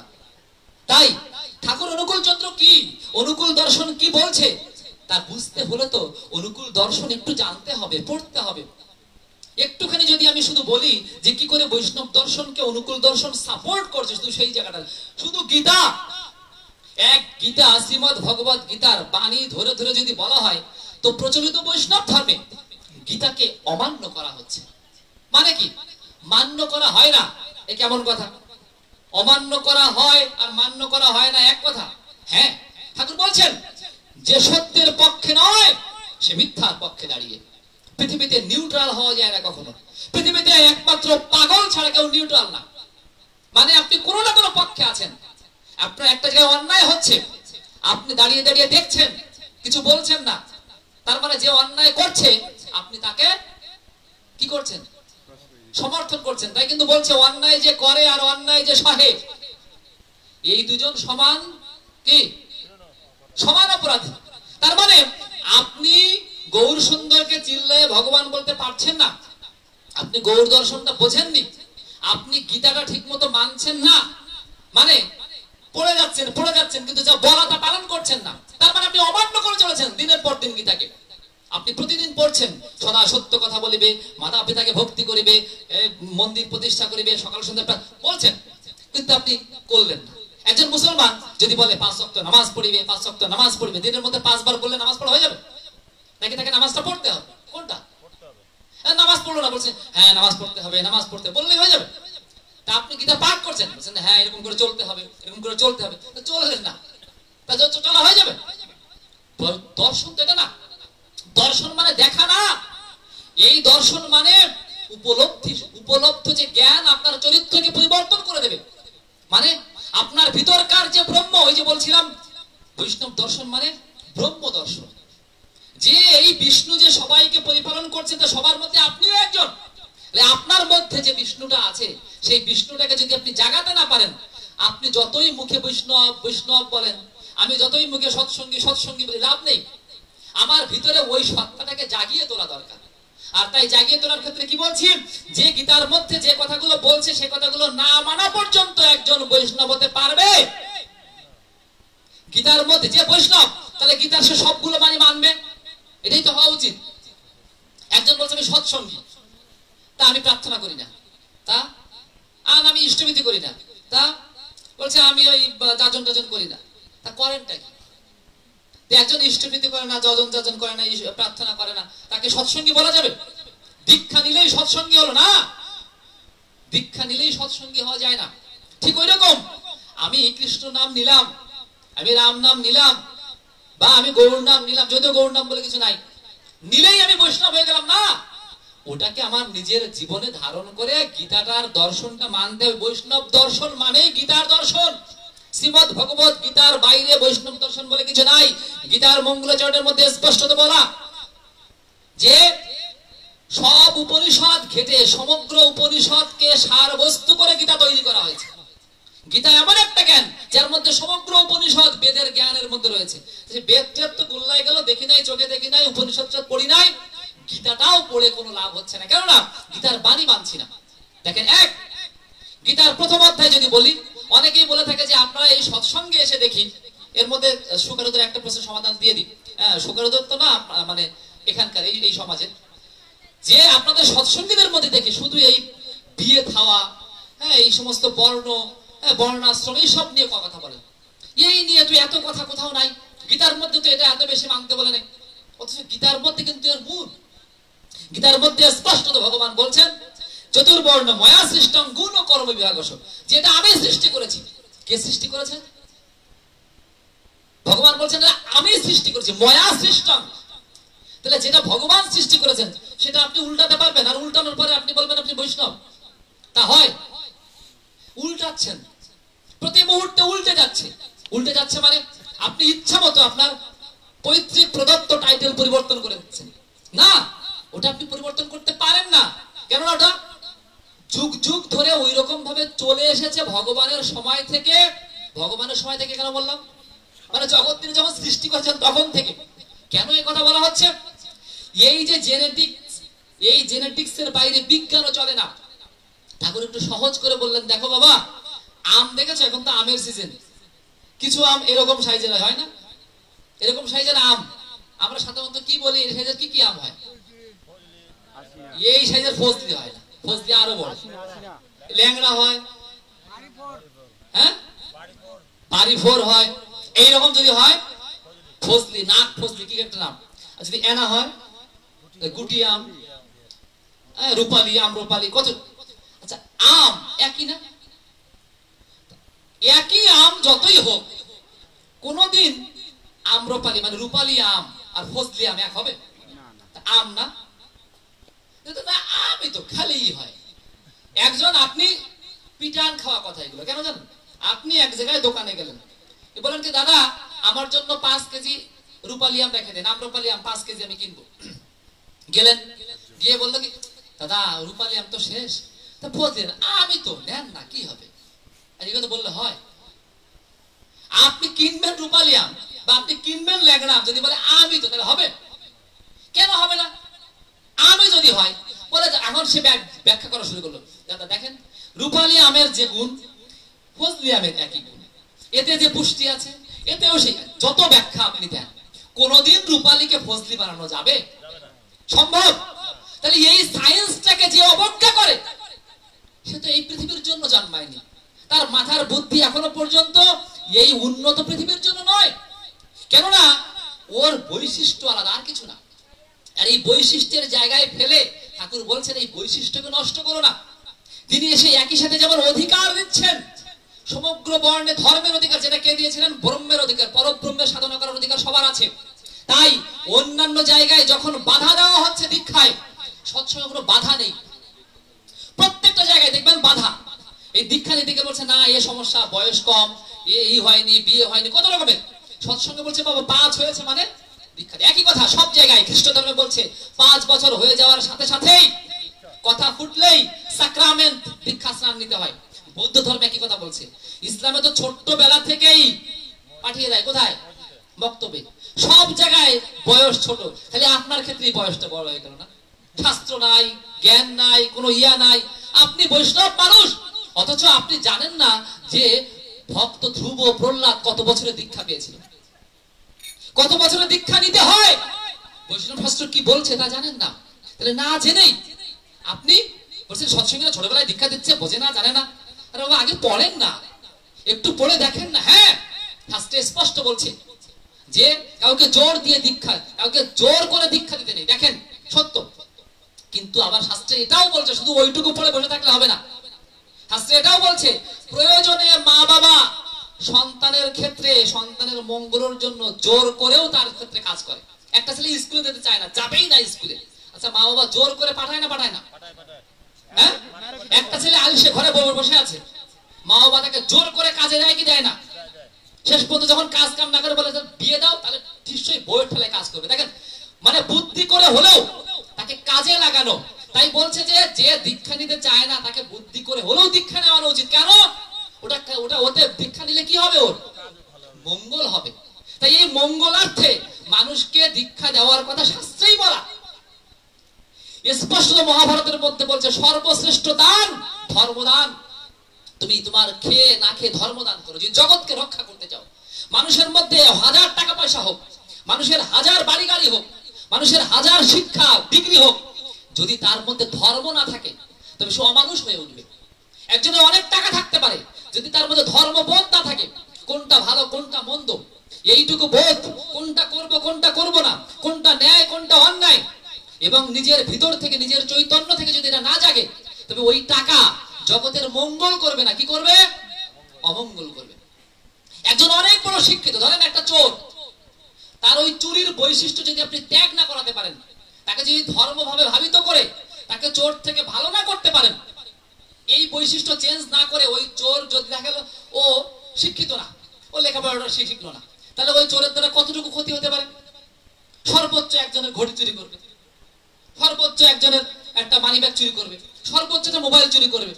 কিন্তু ওই চোরের ওই চৌর্য বৃত্তি ত্যাগ না করায় আপনি যদি ওকে শিক্ষিত বানায় ফেলেন, এমএ পাস, ও কি চুরি করবে জানেন? এটা গ্রাম চুরি করে ফেলবে। ওই একটা সই করে একটা সমাজের পুরো একটা বিশাল উন্নয়নমূলক জিনিস চুরি করে ফেলবে। আজকে করে, রাস্তা হয় 10 কিলোমিটার, রাস্তা হয় 7 কিলোমিটার, মানে 3 কিলোমিটার কি হয়েছে? চুরি। সে কারা? ছোটখাটো চোর, বিশাল বিশাল চোর, মানে কি? তাই চোর ব্যাপারটা বুঝতে হবে কিন্তু, যে এই যে চুরি আমি করছি, তাহলে আমার ওই আগের জায়গা ঠিক না রেখে আমি পরের জায়গা যত উন্নত করি না কেন, ওই মূল ঠিক না রাখলে হয় না। ঠাকুর বলছেন দীক্ষা নিয়ে শিক্ষা ধরিস আচার্যকে করে সার। এটা ঠাকুরের কথা না, সব গীতার কথা। আগে দীক্ষা, তারপরে শিক্ষা। দীক্ষা নিয়ে শিক্ষা ধরিস আচার্যকে করে সার, আচরণে চয়নে জ্ঞানের সাগর হনা পান। গীতার বাণীগুলো তো বুঝতে হবে। এখন কেন কথা বলছি, যে বলা হচ্ছে যে গীতার মধ্যে তো এই বর্ণাশ্রমের কথা নাই। এই যে বর্ণাশ্রম বলছে, আপনারা কি আলোচনার মধ্যে আপনাদের অনুলোম প্রতিলোম কত কি বলেন, যে অনুলোম প্রতিলোম বর্ণ সংকর, এগুলো তো গীতার মধ্যে বলা। প্রথম অধ্যায়টা পড়তে হবে। প্রথম অধ্যায়ের মধ্যে স্পষ্ট অর্জুন বলছেন যে ভগবান আমি যুদ্ধ করবো না, যুদ্ধ যদি করি এই কুলক্ষয় হবে, কুলক্ষয় হলে বর্ণ সংকর উৎপত্তি হবে। তাহলে তখন শ্রীকৃষ্ণ থামাতে পারতেন, এই অর্জুন কি তুমি বর্ণ সংকরটা বাদ দাও, এই সমস্ত বর্ণ কি হবে, ও বাদ দাও, ও কিছু না, বলতে পারতেন না। শ্রীকৃষ্ণ সেটা বলেননি, স্বীকার করেছেন, এবং পরবর্তী বলছেন দেখো এর সব করা কারণ আছে, কিন্তু এরপর তোমাকে ধর্মের জন্য যুদ্ধ করতে হবে। কিন্তু শ্রীকৃষ্ণ ওই সত্যকে অস্বীকার করেননি, বরং সেটাকে এস্টাবলিশ করেছেন। আর সেই এস্টাবলিশমেন্টের জায়গায় ঠাকুর বলছেন যে এই সবার ধর্মের অধিকার রয়েছে। ঠাকুর বলছেন কেন? গীতা বলছে, উপনিষদ বলছে, বেদ বলছে, সবার কিসের অধিকার রয়েছে? ধর্মের অধিকার রয়েছে। আর সেই ধর্মের অধিকার দেওয়ার জন্য সৎসঙ্গ কি করছে? বৈষ্ণব দর্শনের পরিপালন করছেন। তাই 5 থেকে 12 বছরের মধ্যে দীক্ষা হয়ে যাচ্ছে সৎসঙ্গে। ঠিক না ভুল? এই 5 বছর বয়সে দীক্ষা দিতেই হবে। এই প্রচারটা সৎসঙ্গ যতটা করছে আর কেউ করছে না। তাহলে ধর্ম রক্ষার জন্য, বৈষ্ণব দর্শন রক্ষার জন্য সৎসঙ্গ যা করছে আর কেউ করছে না, সত্য এটা। 2, শুধু করছে তারা, সেই যুগ থেকে সৎসঙ্গ বের হয়ে আসছে। চিন্তা করে দেখেন, এখন যদি একটা পূজা এখানে হয়, কি হবে পূজায়? একটা ব্রাহ্মণ আসবে না? ব্রাহ্মণ এসে কি করবে? সে পূজা টুজা করবে, আপনারা এখানে বসে বসে থাকবেন, এখানে একটু এও খাবেন, খাওয়া দাওয়া করবেন, যে যা খাবেন খাবেন, অনেক অনেক রকম খায়, কেউ বিড়ি সিগারেট খাবে, কেউ গাঁজা খাবে, অনেক কিছু খাবে পূজার মধ্যে। সত্য কথা, এগুলো একদম মিলিয়ে মিলিয়ে দেখবেন। পূজা হচ্ছে একদিকে, আরেকদিকে গাঁজার আসর আছে, থাকে না? পূজা আছে একদিকে, আরেকদিকে মদ চলে না? পূজা কিন্তু হচ্ছে। পূজা যে কি হচ্ছে আমি জানি না, কি মন্ত্র পড়াচ্ছে তাও আমি জানি না। সে যে ঠাকুরের বিয়ে পড়াচ্ছে না পূজা পড়াচ্ছে না শ্রাদ্ধ পড়াচ্ছে তাও আমি জানি না, কেননা ওই মন্ত্রের কানা করিও আমি জানি না। আর সবকিছু হওয়ার পরে বলছে তাহলে নাও, কে কে না খেয়ে আসো, আসো নাও একটু ই করো। তাহলে কে কি বলছে আমি তাই পেছন পেছন বলছি। আমি জানি না কোন মন্ত্র উচ্চারণের অধিকার আমাদের ছিল না। সত্য না মিথ্যা? সকাল সন্ধ্যা মন্ত্র উচ্চারণের ভিতর দিয়ে প্রার্থনার অধিকার কে দিয়েছে? অনুকূল দর্শন না, এটা বৈষ্ণব দর্শনে ছিল, কিন্তু অধিকার থেকে আমাদের বঞ্চিত করা হয়েছে। আর সে অধিকার আমাদের ফিরিয়ে দিলেন কে? শ্রী শ্রী ঠাকুর অনুকূল চন্দ্র। দেখেন কি সুন্দর করে বৈষ্ণব দর্শনটাকে ইমপ্লিমেন্ট করছে কে? শ্রী শ্রী ঠাকুর অনুকূল চন্দ্র। কেননা তিনি তো ইমপ্লিমেন্ট করার জন্য, তিনি তো অবতারী হিসেবে আসছেন। ওই সব বাকি যা হিসেব বাকি থাকবে না। সৎসঙ্গ দর্শনে কোনো বাকি নেই, যত বাকি ছিল সব বাকি পরিপূর্ণ করে তিনি আপ্রয়মান বৈশিষ্ট্যপালী রূপে আসছেন। আর তাই আমরা দেখতে পাচ্ছি ঠিক পরের স্টেপে গিয়ে যে তিনি যেমন এটাকে সুন্দর করে পরিপালন করছেন, করেই ক্ষান্ত হচ্ছেন না। তিনি দেখছেন কার কোথায় কোন অধিকার কতটুকু আছে, তিনি শাস্ত্র ঘেটে সবার সমস্ত অধিকারগুলোকে বাস্তবায়ন করছেন। আর তাই সৎসঙ্গে দেখা যাচ্ছে একই মঞ্চে আগে যেখানে শুধুমাত্র ধর্ম প্রচারের অধিকার ছিল কাদের? ব্রাহ্মণদের বা কিছু নির্দিষ্ট জাতির, আমরা জানি এদিকে বৈরাগী আছে অনেক, এরকম কিছু কিছু নির্দিষ্ট জায়গায় আবদ্ধ ছিল। কিন্তু ঠাকুর এসে বলছেন না, যেটা গৌর সুন্দর বলে গিয়েছেন, সকলের একই অধিকার। সাধনা করে যে ব্রহ্মত্ব অর্জন করতে পারবে সেই ব্রাহ্মণ রূপে পরিগণিত হবে। আর তাই সে তার ধর্মাচারে ধর্ম প্রচারের ক্ষেত্রে অগ্রবর্তী হয়ে যাবে। আর তাই দেখা যাচ্ছে এই সৎসঙ্গের বুকে, এই সৎসঙ্গের ঋত্বিকের আসরে একই সাথে যেমন শিবেন্দ্রনাথ চক্রবর্তী একই আসনে বসছেন, একই আসনে সুকারুদেব বর্মন বলছেন, একই আসনে নরেশচন্দ্র পাহান বলছেন, একই আসনে মিহিরচন্দ্র মন্ডল বলছেন। এক এক জায়গার থেকে এক একজন এসে একই জায়গায় চলে যাচ্ছেন। এই অধিকার কেউ কখনো দেয়নি, কেননা এই অধিকার কে কতটুকু দিয়েছে তা বোঝাও যায়নি। অনেক জায়গায় আছে অধিকার হচ্ছে, অধিকার হওয়ার পরে সব হয়ে যাচ্ছে অমুক চন্দ্র দাস, আছে না? তার মানে কি যে হচ্ছে, এবং তাতে কি হচ্ছে? বর্ণাশ্রম ক্ষুণ্ণ হয়ে যাচ্ছে। কোথায়? যখন বিবাহ হচ্ছে, ওই বিবাহের জায়গায় বর্ণাশ্রমটা ক্ষুণ্ণ হয়েছে। তাই ঠাকুর স্পষ্ট এই জায়গাটা অধিকার দেওয়ার পরে স্টিক করে দিলেন যে তুমি কর্মগুণে একজন ব্রাহ্মণের গুরু হতে পারো, কিন্তু জামাতা হতে পারো না। কেননা তোমার মধ্যে ফজলি ব্লাড, তুমি যদি ল্যাংড়ার সাথে কোন রকমে মিক্স করো ঝামেলা হয়ে যাবে। ওই ঝামেলাটা করা যাবে না, ওটা অনুলোম ক্রমিক করা যাবে। অনুলোম ক্রমিক মানে, অনুলোম ক্রমিক মানে হচ্ছে যে বীজটা যে মাটিতে সহ্য করতে পারে ততটুকু করা যাবে। কিন্তু যে মাটিটা যে বীজ সহ্য করতে পারে না, অর্থাৎ উন্নত মানের বীজ, ভালো করে বুঝবেন, আপনি যতই চেষ্টা করেন, আপনি এখানে কমলা যতই ফলান মিষ্টি হবে না। আপনি কাশ্মীরের থেকে কমলার বীজ নিয়ে আসেন, ভালো করে বুঝবেন কথাগুলো। কাশ্মীরের থেকে 1 নাম্বার কমলার বীজ আনবেন, এনে আপনার এই নওগাঁর মাটিতে পুঁতবেন, কমলা হবে, কিন্তু কমলা মিষ্টি হবে। কেননা কিসের দোষ? কিসের? তাহলে বীজই তো ঠিক আছে, তাহলে দোষ কিসের? মাটির। তাহলে মাটির জায়গায় এটা কি? এটা বলছে জনন। সব জায়গায় একই কথা, সব জায়গায়, সব জায়গায় হাদিসে বলা রয়েছে। অনেকে বলতে পারেন যে এটা তো শুধু হিন্দুদের মধ্যেই দেখি, এই সমস্ত সব জায়গায় হাদিসে স্পষ্ট বলছে। নবীজি বলছেন যে একটা পাহাড় একটা জায়গা থেকে সরে গেছে আমি বিশ্বাস করতে পারি। পাহাড় কোনদিন সরে না, আমরা জানি যে পাহাড় যেখানে থাকে ওখানেই থাকে। তার নবীজি বলছেন যে একটা পাহাড় এক জায়গা থেকে সরে যেতে পারে আমি বিশ্বাস করি, কিন্তু একজনের জাতিগত বৈশিষ্ট্য কখনো নষ্ট হয় এ আমি বিশ্বাস করি না। তাহলে কত বড় জিনিস ও বৈশিষ্ট্য থাকে। দেখবেন সহজাত ভাবে একজন শিল্পী, তার ছেলে এমনিতেই একটু কেন জানি গান টান পারে, ঠিক না ভুল?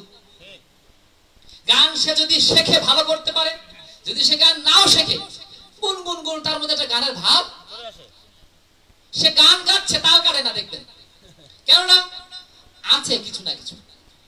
এই যে ভিতরকার সত্তাটা, ঠাকুর এই সত্তাটাকে শুধুমাত্র টিকিয়ে রাখতে বলেছেন, না হলে কি হয় বিশৃঙ্খলা হয়ে যায়। বিশৃঙ্খলা হয়ে যায় মানে যদি আজকে ল্যাংড়া, ফজলি, হিমসাগর এগুলো সব মিক্সড হয়ে যায়, এক সময় কি হবে, কোনো ল্যাংড়াও বাজারে খুঁজে পাওয়া যাবে না, ফজলিও খুঁজে পাওয়া যাবে না, হিমসাগরও পাওয়া যাবে না, আম্রপালিও পাওয়া যাবে না, কোনো আমি তখন ভালো লাগবে না। ঠাকুর বলছেন করা যাবে, নিজেরটা ঠিক রেখে অনুলোম ক্রমিক ভাবে বিবাহ করা যায়, তাতে সত্তা নষ্ট হয় না। আর তাই ওই সত্তা অনুক্রমিক ভাবে আমরা যার অবস্থানে যে যেমন আছি তাকে সেই রকম ভাবে পরিপালন করতে হবে। আর শাস্ত্রের যে সমস্ত আচার আমাদের দশবিধ সংস্কার, তার ঠিক বহির ভাবে মানে ওনার সর্বশেষে গিয়ে ওর পরবর্তী যে সংস্কারগুলো আছে তার মধ্যে অন্যতম হচ্ছে অশৌচ এবং শ্রাদ্ধ। এক সময় ছিল না, আমরা জানি দত্তাত্রেয় পুত্র, দত্তাত্রেয় একজন মুনি ঋষি ছিলেন, তার পুত্র ছিলেন নিমি, তিনি প্রবর্তন করেছিলেন কিসের, এই অশৌচ এবং শ্রাদ্ধ। এই অশৌচ এবং শ্রাদ্ধ সর্বপ্রথম যখন প্রচলন হয় প্রত্যেকের জন্য এটা 30 দিন ছিল। প্রত্যেকের জন্য কতদিন ছিল? 30 দিন ছিল।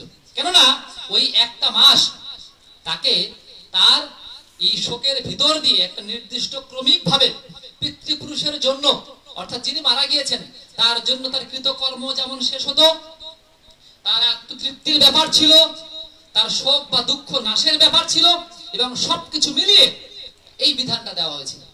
পরবর্তীতে দেখা গেল কি, যে এটা বর্ণানুক্রমিক ভাবে এই শোক বা এই নিজের ফিরে আসার ব্যাপারটাই একটুখানি পরিবর্তন হয়ে যায়। আর তাই জনকল্যাণার্থে এবং সার্বিকভাবে একটা বিধি প্রবর্তন হয়, যার যেমন সহ্যের রীতি পর্যন্ত। ধরুন একই কিল যদি আমার পিঠে মারেন আর একই কিল যদি রাজেশের পিঠে মারেন, আমার সহ্য হবে না, ওর সহ্য হতে পারে। এটা তো একজনের সাথে একটা পার্থক্য আছে।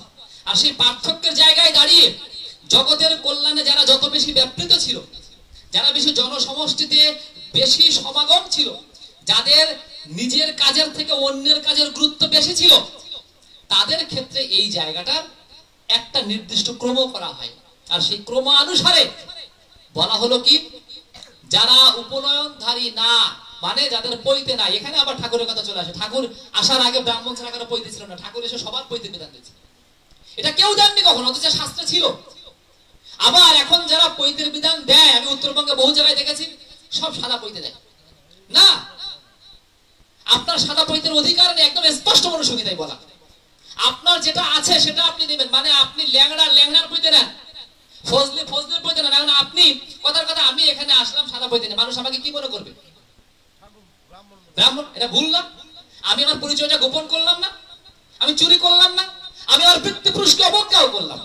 দেখেন এই জায়গা থেকে ঠাকুর বের করবে না, তোমার অধিকার যেটা আছে তুমি নাও, কিন্তু অধিকারের বাইরে তুমি যেও না। আর তাই উপনয়ন নেওয়ার আগ পর্যন্ত প্রত্যেকের 30 দিনই করার নিয়ম শাস্ত্র বলছে। আর উপনয়ন নেওয়ার পর যার যার বিধি অনুসারে 11, 13, 15 এরকম করে বিধানে চলে আসে। কিন্তু যতক্ষণ উপনয়ন না নেওয়া হয় ততক্ষণ পর্যন্ত বলা হয় তারা দ্বিজাধিকারী হয় না। আর তাই ওই দ্বিজাধিকারী না হওয়া পর্যন্ত ওই বিধান থাকে। এরকম ভাবে শাস্ত্রের যে বিধানগুলো ঠাকুর প্রবর্তন করেছেন, সেই বিধানগুলো মুখে মুখেও চর্চা ছিল না। আর তাই জাতিগতভাবে যে একটা ঐতিহ্য ছিল, জাতিগতভাবে যে একটা বিশাল প্রতিপত্তি ছিল গোটা পৃথিবীর বুকে, সেই প্রতিপত্তি নেই। এই পৃথিবীর বুকে আর্য ধর্ম একেশ্বরবাদের যে সূচনা তা করেছিল কিন্তু এই ভারতীয় আর্য সমাজ।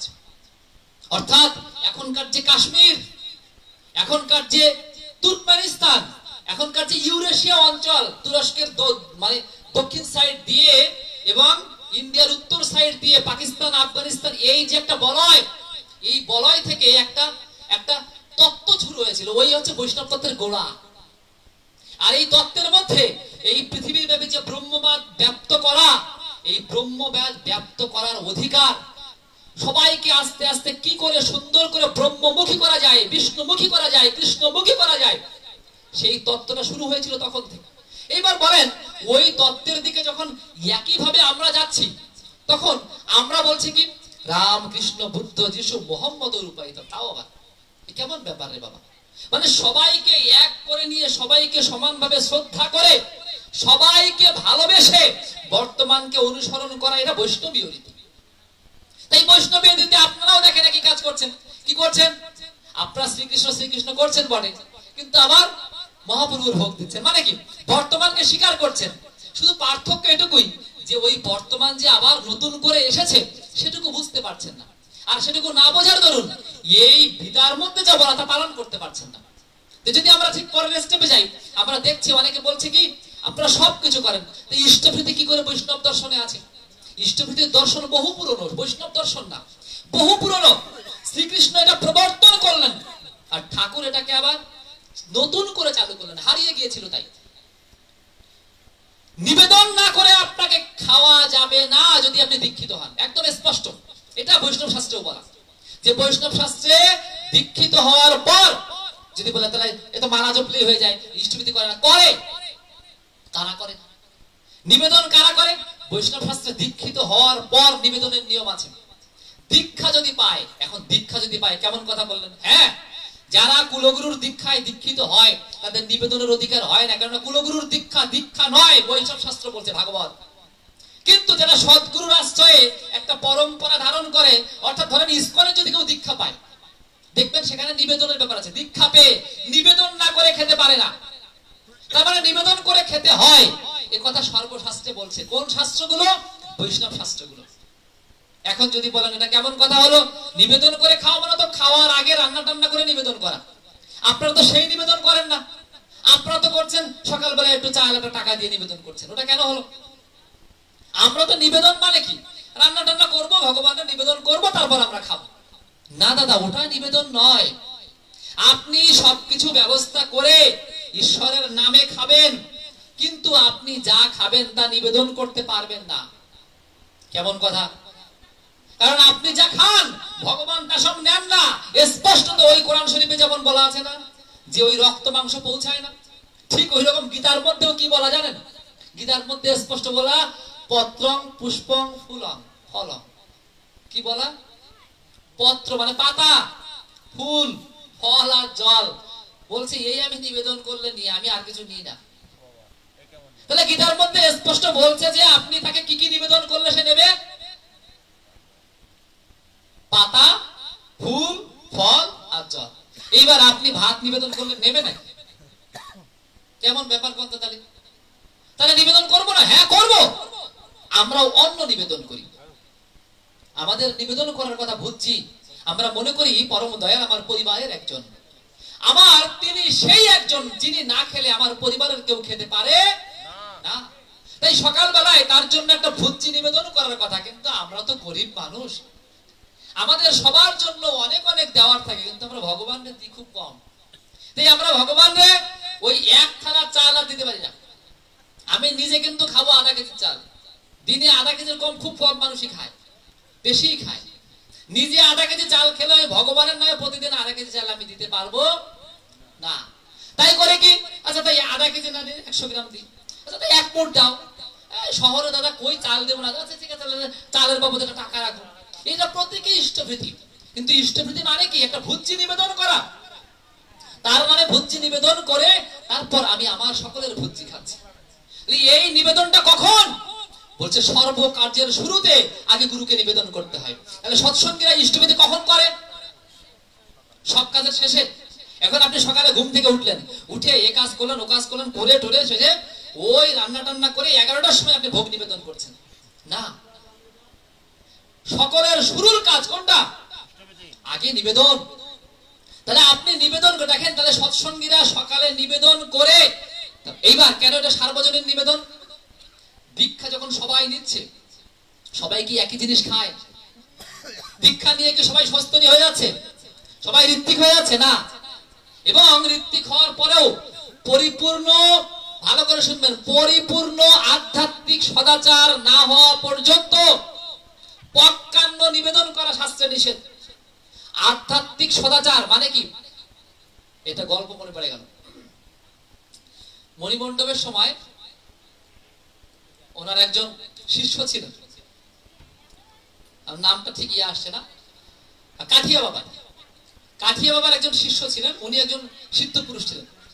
তা অনেকের মধ্যে উনি ওই শিষ্যটাকে শুধু টেস্ট করার জন্য, শিষ্য আমাকে কেমন ভালোবাসে, আসলে প্রকৃতপক্ষে আমাকে বিশ্বাস করে কিনা, এই বিশ্বাস করে কিনা টেস্ট করতে করতে করতে করতে বিভিন্ন হয় মারে ধরে শুক্রদের মতো লাঠায় অনেক কিছু করে, কিন্তু পরীক্ষা করে যে আসলে আমাকে কতটুকু ভালোবাসে, মানে আসলে ভালোবাসে কি বাসে না, টেস্ট করে নেওয়া, যেকে দিয়ে আমার ঠাকুরের কাজ হবে কি হবে না। এইবার এই করতে করতে করতে করতে একদিন ভাবছে কি আরো একটু ভালো করে টেস্ট করা দরকার। আর শেষ পর্যন্ত আমার কতগুলো শিষ্য টিকলো। তখন উনি বলছেন, শোনো আজকে আমরা একটা কাজ করব, আমরা আজকে থেকে একটু পরিভ্রমণ করবো, আমার সাথে কতজন আছে চলো। তা ওনার পেছনে অনেক অনেক শিষ্য সামন্ত, তারা সবাই ওনার পেছন পেছন করছে, আমরা যাবো গুরুদেব, আমরা যাবো। ঠিক আছে, এইবার বনের কিছু দূর মাঝপথে আসার পরে উনি এমন আচরণ শুরু করছেন যে অর্ধেক শেষ করছে, না গুরুদেব পাগল হয়ে গেছে, গুরুদেব যাওয়া যাবে না, আস্তে আস্তে আস্তে আস্তে অর্ধেক কেটে গেছে। তখন উনি পরের দিন বলছেন, ঠিক আছে আবার চলো আমরা, আবার উনি আগাইছে, আবার আগানোর পরে গুরুদেব কিছুক্ষণ পরে একদম আরো পাগলাই মারা পেটা শুরু করেছে, ভারী সমস্যা যে না। এইরকম করে যেতে যেতে যেতে যেতে শেষ পর্যন্ত 4 জন শিষ্য আছে। এইবার এই 4 জন শিষ্য এক নদীর কিনারে গিয়ে কাঠিয়া বাবু উপস্থিত। যাওয়ার পরে বলছে, শোনো তোমরা 4 জন শেষ পর্যন্ত আমার সাথে টিকলে, আমি তো পরীক্ষা টরীক্ষা করে সব বাদ দিলাম, এই 4 জনের মধ্যে কে শ্রেষ্ঠ ভক্ত আমি দেখবো। ওই ভক্ত মনে করছি এত কিছু করলাম, শ্রেষ্ঠ ভক্ত আমাকে হতেই হবে, কারণ আমি বিশ্বাস করি আমার গুরুদেব যা বলেন আমার মঙ্গলের জন্য বলে। দেখেন বিশ্বাস কোথায়, আমি বিশ্বাস করি আমার গুরুদেব আমার জন্য যা বলেন সেটা মঙ্গলের জন্য বলেন। এই বিশ্বাস না আসা পর্যন্ত আপনার বৈষ্ণব দর্শনও হবে না, অনুকূল ঠাকুর ভগবান অবতার আপনি এত সহজে বুঝবেন না। আগে বিশ্বাস, শ্রীকৃষ্ণকেই বিশ্বাস করি, না করলে তো গীতা মানতাম। কি হচ্ছে বলছেন, তাহলে একটা কাজ করো, সকালবেলায় তোমাদের একটা পরীক্ষা হবে। ঠিক আছে, সকালবেলায় উঠে বলে, ওই নদীর উপরে দেখতে পাচ্ছ কি, নদীর উপরে একটা মরা মানুষ শুয়ে আছে, একটা মৃত লাশ, আর তার 2 দিকে কুকুরে খাচ্ছে। বলছে যদি আমার ভক্ত হয়ে থাকো তবে 4 জন নদী সাঁতরে ওপারে চলে যাও, গিয়ে ওই কুকুরের সাথে ওই মানুষের মাংস খাওয়া শুরু করো, পচা গলা মাংস। কি সমস্যা বন্ধু, এখন 4 জন সাঁতরে গিয়েছে বলে, গিয়ে দিয়ে ওখানে আর দেখে যে গন্ধ, পচা পচে গলা মাংস কুকুরে খাচ্ছে, গন্ধ কাছে আর যাচ্ছে না। তখন ওই ভক্ত বলছে, না গুরুদেব যেহেতু বলছে যেতে আমাকে হবে, যা হোক তা হোক দেখি কি আছে। গিয়েছে, সে গুরুদেবের নাম করতে করতে করতে করতে গিয়ে ওই পচা মাংস গিয়ে মুখের মধ্যে দিয়েছে। মুখের মধ্যে দেওয়ার পরে দেখে দেখতে পচা মাংস, ভীষণ এক সুঘ্রাণ, এত সুন্দর প্রসাদ যে ওর মধ্যে আছে। সে আর মানুষের মাংস ওখানে পচা গলা কিছু দেখতে পাচ্ছে না, সে তখন সুন্দর প্রসাদ দেখতে সুন্দর করে খাচ্ছে। আর ওরা ভাবছে সে এত গন্ধ বেরোচ্ছে, এত ইয়ে হচ্ছে, কি করে খাচ্ছে। কেন এই কথা বলছি, যে এই জায়গাটাতে, এই বিশ্বাসের জায়গাটাতে যাওয়ার জন্য যে ক্ষেত্রগুলো, যে কায়দাগুলো, যে রকমগুলো দরকার, সেই রকমগুলোর মধ্যে করার জায়গায় ধর্মের মধ্যে অনেক ফাঁকি। আজকে বৈষ্ণব দর্শনের কথা মুখে অনেক বলা হয়, করার জায়গায় বলা হয় না। আজকে বলা হচ্ছে সৎসঙ্গের ইষ্টবিদের ব্যবসা। কি সুন্দর, কি সুন্দর করে উপস্থাপন করা হচ্ছে। আচ্ছা বলেন তো ব্যবসা কেন, এত খালি সকালবেলা উঠেই টাকা পয়সা, উঠেই টাকা পয়সা। বৈষ্ণব দর্শন বলছে যে সকালবেলায় ঘুম থেকে উঠেই প্রথম কাজ নাকি আগে নিবেদন করে। আর সেই নিবেদন যখন ঠাকুরকে আমরা করছি, মানে আমি আমার বাপরে খাওয়াচ্ছি, তাতে পরের লোকের সমস্যা, এরকম একটা অবস্থা। যে আমি আমার গুরুদেবকে কি খাওয়াবো না খাওয়াবো আমার ব্যাপার, আমি আমার গুরুদেবকে ইষ্টবিধি করি না করি তোমার সমস্যা কেন। তুমি তোমার গুরুদেবকে, আমি গ্যারান্টি দিয়ে বলছি, আপনি যে পথে দীক্ষা নেন, যে পথে চলেন, আপনি প্রতিদিন সকালে ঘুম থেকে উঠে আপনার গুরুদেবের নামে ইষ্টবিধি করেন, 1 মাস পরে দেখবেন আপনার কেমন লাগে। এই যে কি জিনিস, এই যে কি জিনিস। ঠাকুর বলছেন ইষ্টবিধির মতো মালই নেই, জবর মাল। কেমন কথা বলছেন, এতে অকাল মৃত্যু পর্যন্ত ঠেকে যায়। মানুষের কত আপদ বিপদ এর মধ্যে দিয়ে কেটে যায়। যদি কেউ ঠিক মতো ইষ্টবিধি করে আর 30 দিনের দিন পাঠায়, ঠাকুর বলছেন জম এসে তার দুয়ার থেকে ঘুরে যায়। তাহলে এত সুন্দর জায়গায় ঠাকুর কেন বলছেন এ কথা? ঠাকুর বলছেন বহু বহু যজ্ঞের কথা ছিল এক সময়, বহু বহু যজ্ঞের কথা ছিল। অনেক যজ্ঞ করার তো দরকার। একজন গারস্থ হিসেবে পিতৃযজ্ঞ, মাতৃযজ্ঞ, ভূতযজ্ঞ, ভ্রাতৃযজ্ঞ, নৃযজ্ঞ শাস্ত্রে বলছে করা দরকার। একটু বেশি দূর ওই অত বড় শাস্ত্র লাগবে না, 9-10 বই পড়ে দেখবেন। 9-10 ধর্ম বইয়ে লেখা যে গারস্থ ধর্ম কি। গারস্থ ধর্ম মানে শুধু সংসার করা। সকালবেলায় গেলাম, মাঠে ঘাটে ঘুরে বেড়ালাম, ধান টান করলাম, আর এসে খাওয়া দাম ঘুরে বেড়ালাম, হেস। একদিকে খ্রিস্টানরা এত ধর্ম করছে, মুসলমানরা 5 ওয়াক্ত নামাজ পড়ছে, তারপরে শিওর না বেহেশতে যাবে কি যাবে না, আল্লাহর পাবে কি পাবে না। আর আপনি সারাদিন কিচ্ছু করলেন না, সকালবেলায় ঘুরে বেড়ালেন, খেয়ে দিয়ে সংসার করে শেষ। এটা গারস্থ ধর্ম না। স্পষ্ট গারস্থ ধর্মের নিয়মে বলা যে আপনি প্রতিদিন এই 5টা যজ্ঞ না করে মুখে অন্ন দিতে পারবেন না। বলেন তো এই 5টা যজ্ঞ করেন? আপনি বৈষ্ণব মানুষ, আপনার বৈষ্ণব শাস্ত্রের নির্দেশ পালন করেন। ঠাকুর এসে বলছেন দেখো, ইষ্টপিতৃ মহাযজ্ঞ যখন নিবেদন করা হয়, যখন গুরুরূপী ভগবানকে তুমি তোমার মূল জিনিসটা আহার্যের পূর্বেই নিবেদন করো, তখন তিনি তোমার সর্বযজ্ঞের ভার নেন। তাই আমরা পঞ্চযজ্ঞ করি কেন? আমাদের হয়ে আমাদের পঞ্চযজ্ঞ ইষ্টপিতৃ যজ্ঞের মধ্যে কে করে দেন? পরম প্রেমময় শ্রী ঠাকুর অনুকূলচন্দ্র। তাই আমরা গৃহস্থ হিসেবে এই পঞ্চযজ্ঞের করে তারপর মুখে অন্ন গ্রহণ করি। তাহলে আমাদের তো এখানে নতুন কিছু নাই, পুরনো জিনিস। আর এই বৈষ্ণব দর্শনের এখানে এসে আপনি বলছেন ব্যবসা। আচ্ছা, খুব ভালো কথা বলছে, সৎসঙ্গীদের এই যত মন্দির টন্দির অমুক টমুক ইষ্টপিতির টাকায় হচ্ছে। তাই যদি হয়ে থাকে দাদা, তাহলে ইষ্টপিতি যেখানে নেই সেখানে হচ্ছে কেন? আজকে এই যে মোড়ে মোড়ে এখানে সেখানে মসজিদ হচ্ছে, মুসলমানরা ইষ্টপিতি করে?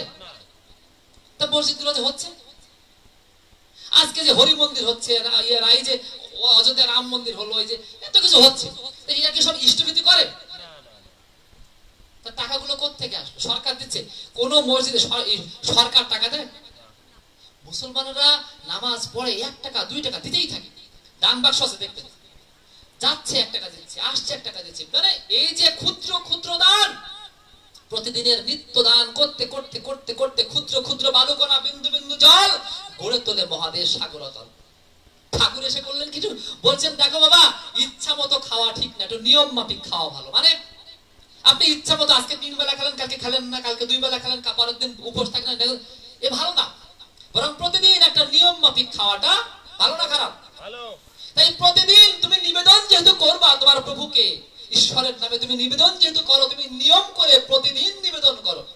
আচ্ছা, প্রতিদিন যদি আপনি নিবেদন করেন, তাহলে আপনি আপনার নিজের নিবেদন আগে করবেন না প্রভুরটা আগে করবেন? প্রভুরটা। তাই ঠাকুর ইষ্টভীতি রূপ সিস্টেমটা আবার পুনর্প্রবর্তন করলেন, শ্রীকৃষ্ণ প্রবর্তন করে গিয়েছেন। একটু বৈষ্ণব শাস্ত্র পড়লে বোঝা যায়। তাহলে এই পুনর্প্রচলন করার নিয়ম, যখন আমরা ছোট্ট ছোট্ট 1 টাকা 1 টাকা করে দিয়ে বা 2 টাকা করে দিয়ে আমরা ইষ্টভীতি করছি, আপনার ব্যবসা হয়ে যাচ্ছে। স্পষ্ট করে শুনে রাখুন, ঠাকুর বলছেন, এক দাদা বিশাল বড় লোক এসে বলছেন, ঠাকুর আপনার এই প্রতিদিনের ইষ্টভীতির বিধান আমার বড্ড কষ্ট হয়ে যায়, আমি মাসের শেষে একটা চাঁদা দিয়ে দিলে হবে না? দাদা টাকা আছে, মানে প্রতিদিন করা একটা ঝামেলা, আমি মাসের শেষে দিয়ে দিব। দাদার কথা আছে যে আমার টাকা পয়সা আছে, মাসের শেষে দিয়ে দিব। আমাদের অনেকেই আছে কি, প্রতিদিন 1 টাকা 2 টাকা মাসের শেষে 500 টাকা দিয়ে দেবো, আছে না? ঠাকুর বলছেন, দাদা ওতে তো হয় না, ওতে হয় না। ইষ্টভীতি টাকা পয়সার ব্যাপার নয়, ইষ্টভীতি ভক্তি এবং নিবেদনের ব্যাপার। এই ভক্তি এবং নিবেদন আজ হিন্দু ধর্মের মধ্যে থেকে হারিয়ে গিয়েছে। তাই সত্য কি জানেন, প্রত্যেকটা জায়গায় দেখবেন হরি মন্দির, অমুক মন্দির, তমুক মন্দির হয় বটে, কিন্তু আবার সব অপেক্ষা করে থাকি আমরা। নিজেদের অর্থের বিনিময়ে নিজেদের জায়গায় যতটুকু হয় না হয়, তার থেকে আমরা অপেক্ষা করে থাকি মন্ত্রী কবে আসবে, এমপি কবে আসবে, এসে এসে আমাদের কি দেবে না দেবে তার জন্য। কেন? ভগবান কি মন্ত্রীর জন্য না এমপির জন্য না সবার জন্য?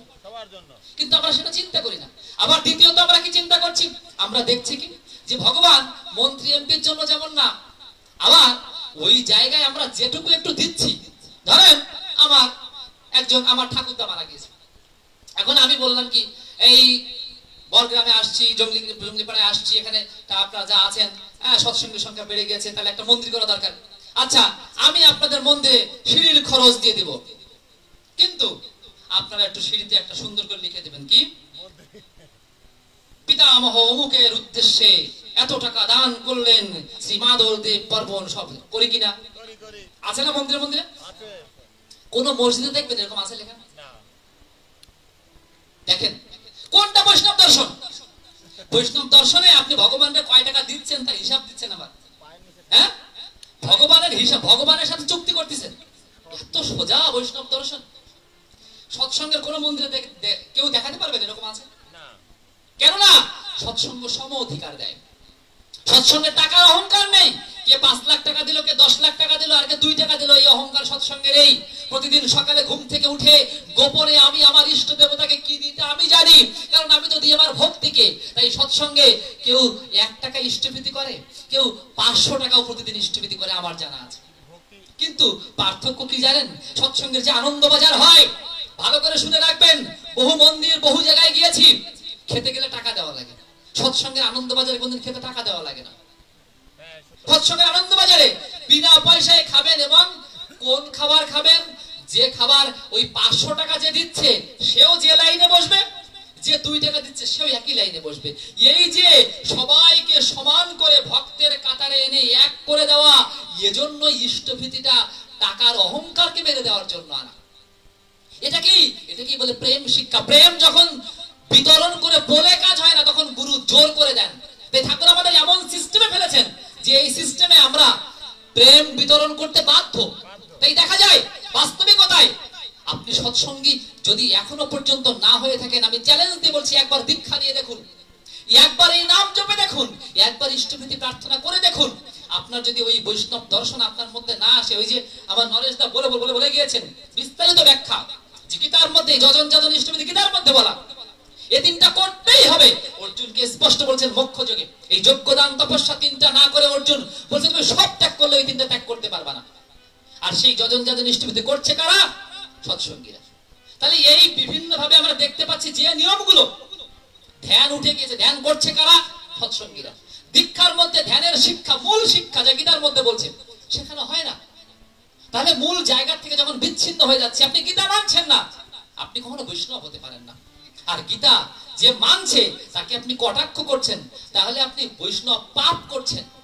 মানে যে বৈষ্ণবকে নিন্দা করে তার বিষ্ণু পাপ হয়, তার জিহ্বার আগার অগ্রভাগ দিয়ে হরি কথা মানে হয় না, হরি কথা আসে না, আসলে ওতে কোনো ফল হয় না। শাস্ত্রে বলছে সব কথা। তার মানে কি? বৈষ্ণব নিন্দা শাস্ত্রে বলছে মহাপাপ। তাহলে বৈষ্ণব কারা? যারা গীতা মানছে তারা বৈষ্ণব, নাকি যারা গীতা মানছে না তারা বৈষ্ণব? তাহলে যারা গীতা মানছে, আপনি যাদের নিন্দা করছেন, তাহলে আপনি কি করছেন? বৈষ্ণব নিন্দা করছেন। তাই বৈষ্ণব নিন্দা করা যায় না। ওই বিষ্ণু, যে বিষ্ণু যুগে যুগে অবতীর্ণ হন, অবতারী রূপে তিনি যখন অবতীর্ণ হয়েছেন, তিনি এখনো প্রেম বিতরণ করছেন। পার্থক্য এটুকুই। ঠাকুর এসে কি করেছেন?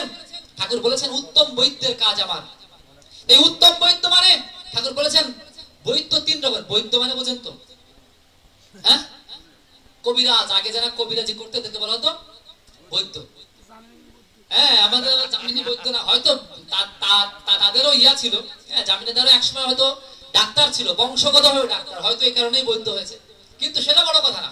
বড় কথা হচ্ছে কি, যে এই বৈদ্য 3 প্রকারের। রামকৃষ্ণ ঠাকুর বলছেন, এক, কিছু ডাক্তার আছে প্রেসক্রিপশন দিয়েছে, এটা দ্রুত। অনেক ডাক্তার আছে দেখেই না, 1000 টাকা ভিজিট, কিন্তু দেখার টাইম নেই, দ্রুত শেষ, যাও চলে যাও। অধম বৈদ্য মানে ডাক্তারের প্রেসক্রিপশন লিখে দিল, রোগী পাস করলো না, বললো, আর কোনো খোঁজ খবর নিল না। নেয় ডাক্তাররা বলছে শাস্ত্রে এদেরকে ডাক্তার বলে স্বীকার করে না, অধম বৈদ্য। মধ্যম বৈদ্য মানে একটু প্রেসক্রিপশন দিল, সাথে একটু খোঁজ খবরও নেয়, বললেও ভালো, বাঁচলেও ভালো, একটু হলো আর কি। আর উত্তম বৈদ্য ঠাকুর বলছেন যে প্রেসক্রিপশন দিয়ে খান্ত হয় না, রোগী ওষুধ খাচ্ছে কিনা, না খেলে গলায় পা দিয়ে রোগীর ওষুধ টাইমলি খাওয়াই দেয়, উত্তম বৈদ্যের কাজ। মানে রোগী বাঁচানোই তার কাজ। তার হাতে একটা রোগী মরে না, তাদেরকে ধন্বন্তরী বলা হতো। আগে এক সময় এটা ছিল, কি বলা হতো? ধন্বন্তরী। মানে তার কাছে রোগী গেলে সেই রোগী বাঁচবে না, তাই ডাক্তারকে বলা হতো সেকেন্ড গড। মানে ঈশ্বরের পরে সম্মান করা হতো কাকে? ডাক্তারকে। তাহলে কেমন জিনিস? এখন ঠাকুর বলছেন আমার কাজ উত্তম বৈদ্যের কাজ। মানে যত কিছু নিয়ম কানুন এতদিন সব বলা হয়েছে, আমি আর বলতে চাই না এত, আমি এখন করাতে চাই। কারণ না করে যে পেতে চায়, দুঃখ তার পিছে ধায়। এই যে করার জায়গায় এসে এতদিন ধরে ফাঁক ছিল, এতদিন আমরা বৈষ্ণব মতের কথা বলেছি, গীতার কথা বলেছি, আর আমরা বলি না, করি। সৎসঙ্গীদের সাথে বৈষ্ণব তত্ত্বের এখন পার্থক্য হচ্ছে এই, বৈষ্ণবরা বৈষ্ণব দর্শন বলে, আর সৎসঙ্গীরা বৈষ্ণব দর্শন করে। আমরা বৈষ্ণব দর্শন বলি না, করি। আর করার ফলে যে আধুনিক রূপটুকু প্রয়োজন হয় সেটুকুর কথা বলি। আর সেটুকু কি? একজন বৈষ্ণব, একজন ধার্মিক, তার ধার্মিকের মধ্য দিয়ে তার ধর্ম চেতনা যখন জাগে, বলা হচ্ছে কি সে দিগ্বিজয়ী ওঠে, এই পৃথিবীর জন্য সে সর্বাপেক্ষা সঠিক মানুষ হয়ে ওঠে। আর তাই দেখা যাচ্ছে সৎসঙ্গের দীক্ষা নিয়ে যখন একজন মানুষ তার নিজের জীবনকে পরিচালিত করে, সে প্রকৃতপক্ষে একজন মানুষ হয়ে ওঠে, তার মধ্য দিয়ে প্রেম বিতরণ হয় এবং এই জগতে সে প্রত্যেকের কল্যাণের জন্য ঝাঁপিয়ে পড়ে। তাই ওই যে বলছিলাম না, চ্যালেঞ্জ দিয়ে বলছি আপনি দীক্ষা দিয়ে পালন করে দেখুন। সৎসঙ্গীদের মধ্যে এমন একটা প্রেম আছে যে প্রেম আপনি খুঁজে পাবেন না। কেমন? ধরেন গোটা বিশ্বে 84টা দেশে, গোটা বিশ্বে 84টা দেশে 26 কোটি সৎসঙ্গী প্রায় এখন। এই 26 কোটি সৎসঙ্গী, ধরেন আপনি একজন সৎসঙ্গী, আপনি কক্সবাজার গেলেন, আপনি কাউরে চেনেন না ওখানে, হঠাৎ করে আপনি বিচে ঘুরে বেড়াচ্ছেন, ওই দূরে শুনলেন একজন বলছেন জয়গুরু, আপনার কেমন লাগবে?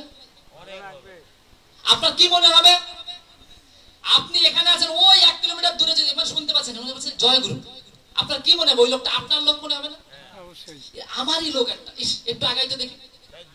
এবারে দৌড়, আপনি একটু যেভাবে হোক আপনি ফাঁক খুঁজবেন, এর সাথে কথা বলা দরকার। এবার কথাটা বলে যেই দেখবেন সে বলবে জয়গুরু, দাদা জয়গুরু, মা জয়গুরু, ও জয়গুরু, মা আপনারা কোত্থেকে আসছেন? দাদা আপনি মানে মনে হচ্ছে কতদিনের একটা চেনা, কতদিনের একটা পরিচয়, কি একটা ব্যাপার। আচ্ছা কোত্থেকে এই কানেকশন কোত্থেকে আসে?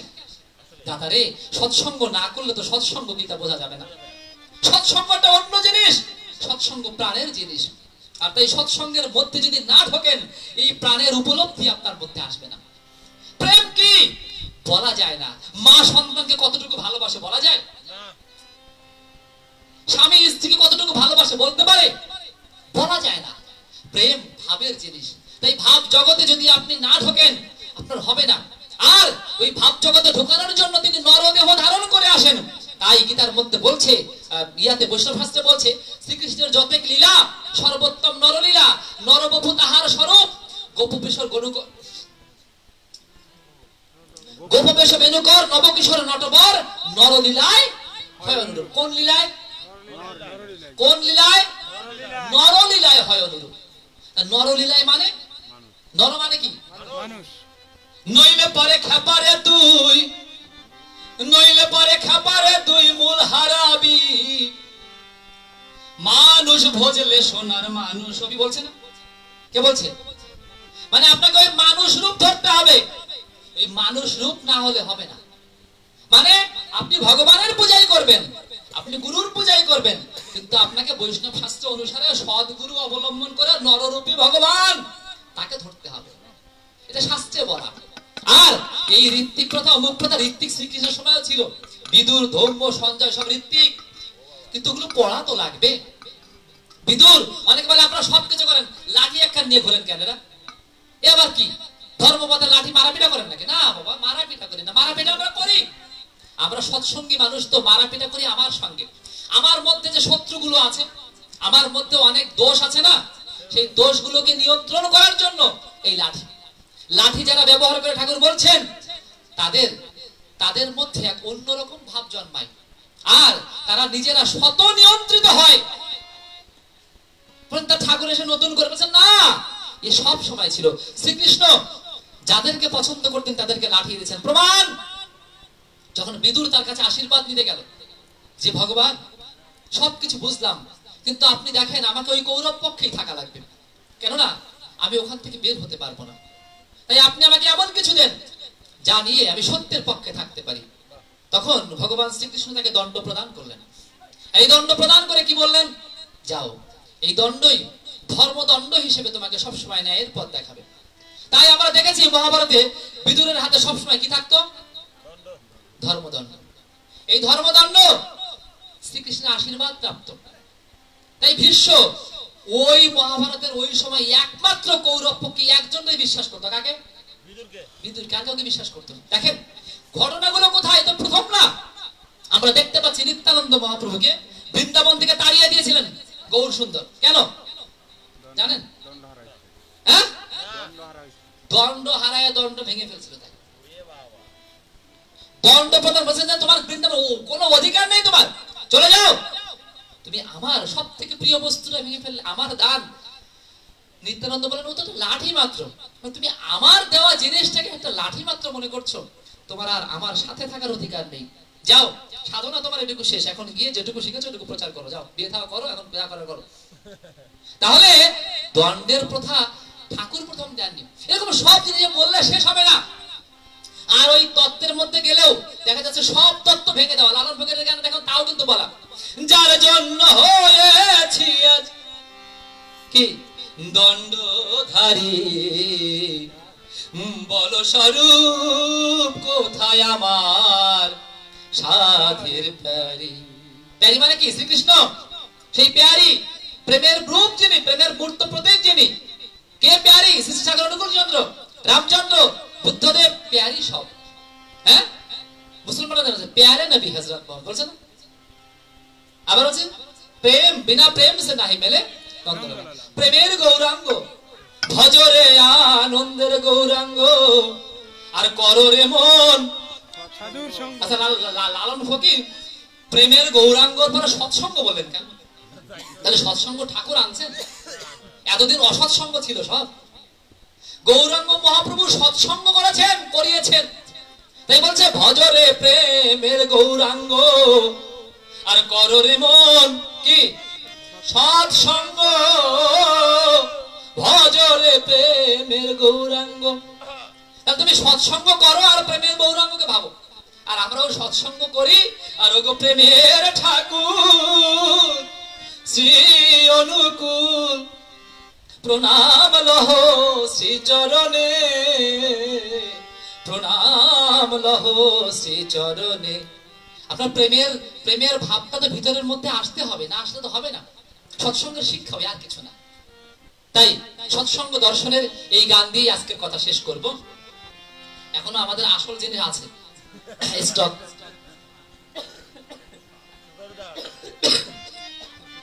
বন্ধুরা কই? কেউ নাই বলেন? কেউ নাই? হ্যাঁ দাদা আসেন, আসেন, যে আসেন আসেন, না আসেন আসেন।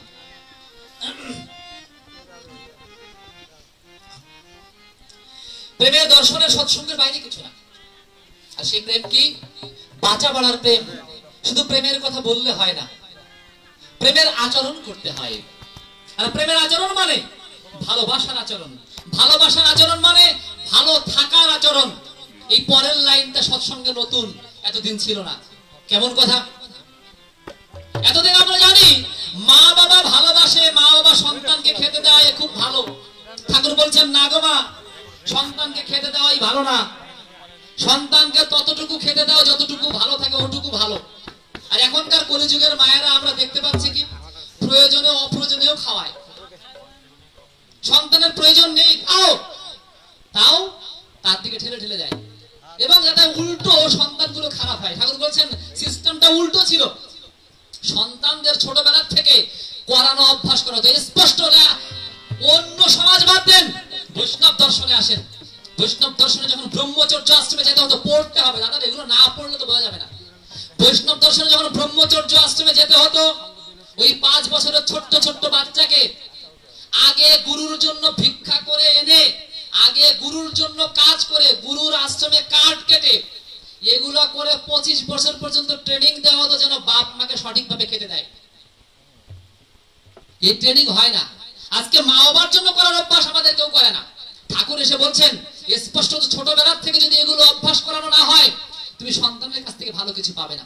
এই উল্টো যে করার কথাটা এতদিন ছিল না। এতদিন আমরা ভালোবাসা মানে মনে করেছি কি শুধু মনে হয় ভালো ভালো একটু, হ্যাঁ আমি খুব ভালোবাসি, আমি রাজেশকে খুব ভালোবাসি, রাজেশ বাসায় গেলে আসিস না, আমি এখন নাই বাসায়, দরকার নেই, দেখি ভালোবাসা। আবার আমি রাজেশকে খুব ভালোবাসি, আমি জানি যে রাজেশের টাচ পুলিশ করে খারাপ, এখন আমি যদি নিষেধ না করি ওটাও আমি ভালো নাই, বলছে না না করুক করুক। মানে কি? যা করবে, যাই ঠাকুর কি বলছেন, যা ইচ্ছা তাই করবে তুমি, তা কিন্তু রে চলবে না। ভালো ছাড়া মন্দ করলে পরিস্থিতি ছাড়বে না। তার মানে কি? যা ইচ্ছা তাই করে প্রেম করলে সেই প্রেম ফ্রেম হয়ে যাবে। কি হচ্ছে? 9 বছর প্রেম করে বিয়ে করছে, 9 মাস সংসার টিকছে না। ঠিক না ভুল? এটা কলিযুগের প্রেম। তাই এই প্রেমের সংজ্ঞা ওই গৌরাঙ্গের প্রেমের সাথে এই প্রেম মিলালে হবে না। এই প্রেম মিলাই সর্বনাশ হচ্ছে। রাধা কৃষ্ণের প্রেমের সাথে এই প্রেম মিলালে হবে না। আর এই যখন মিলাবেন তখন ধর্ম থেকে বিচ্ছিন্ন হয়ে যাবে। তাই ওই প্রেমের সাথে ধর্মের সংমিশ্রণ করার জন্য ঠাকুরের আশা। তাই ঠাকুর বলছেন প্রেম মানে করা, প্রিয়ের জন্য করা। যে প্রিয়ের জন্য করতে জানে না সে প্রেম করতে জানে না। তাই সৎসঙ্গীরা প্রিয়ের জন্য করে, সকালে উঠে নাম ধ্যান করে, ইষ্টভৃতি করে, প্রার্থনা করে, যজন করে, হানিমুনি ভাতা খায়, যা কিছু করে এই করার মধ্যে প্রেম। আর এই করা ছাড়া প্রেম হয় না। আর এর ভিতর দিয়ে কি হয়, এক প্রেমের বাতায়ন খুলে যায় আমাদের জীবনে। আর তাই এক নেশার তৈরি হয়। আর সেই নেশা সৎসঙ্গের নেশা, সেই নেশা প্রেমের নেশা। ও চায়ের নেশা ভারী ছোট বড়, ও চায়ের নেশা ভারী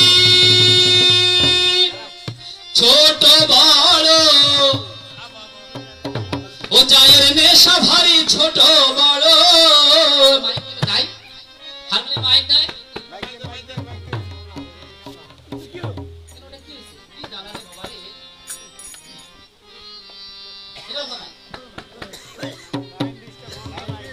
ও চায়ের নেশা ভারী ছোট বড়, চায়ের নেশা ভারী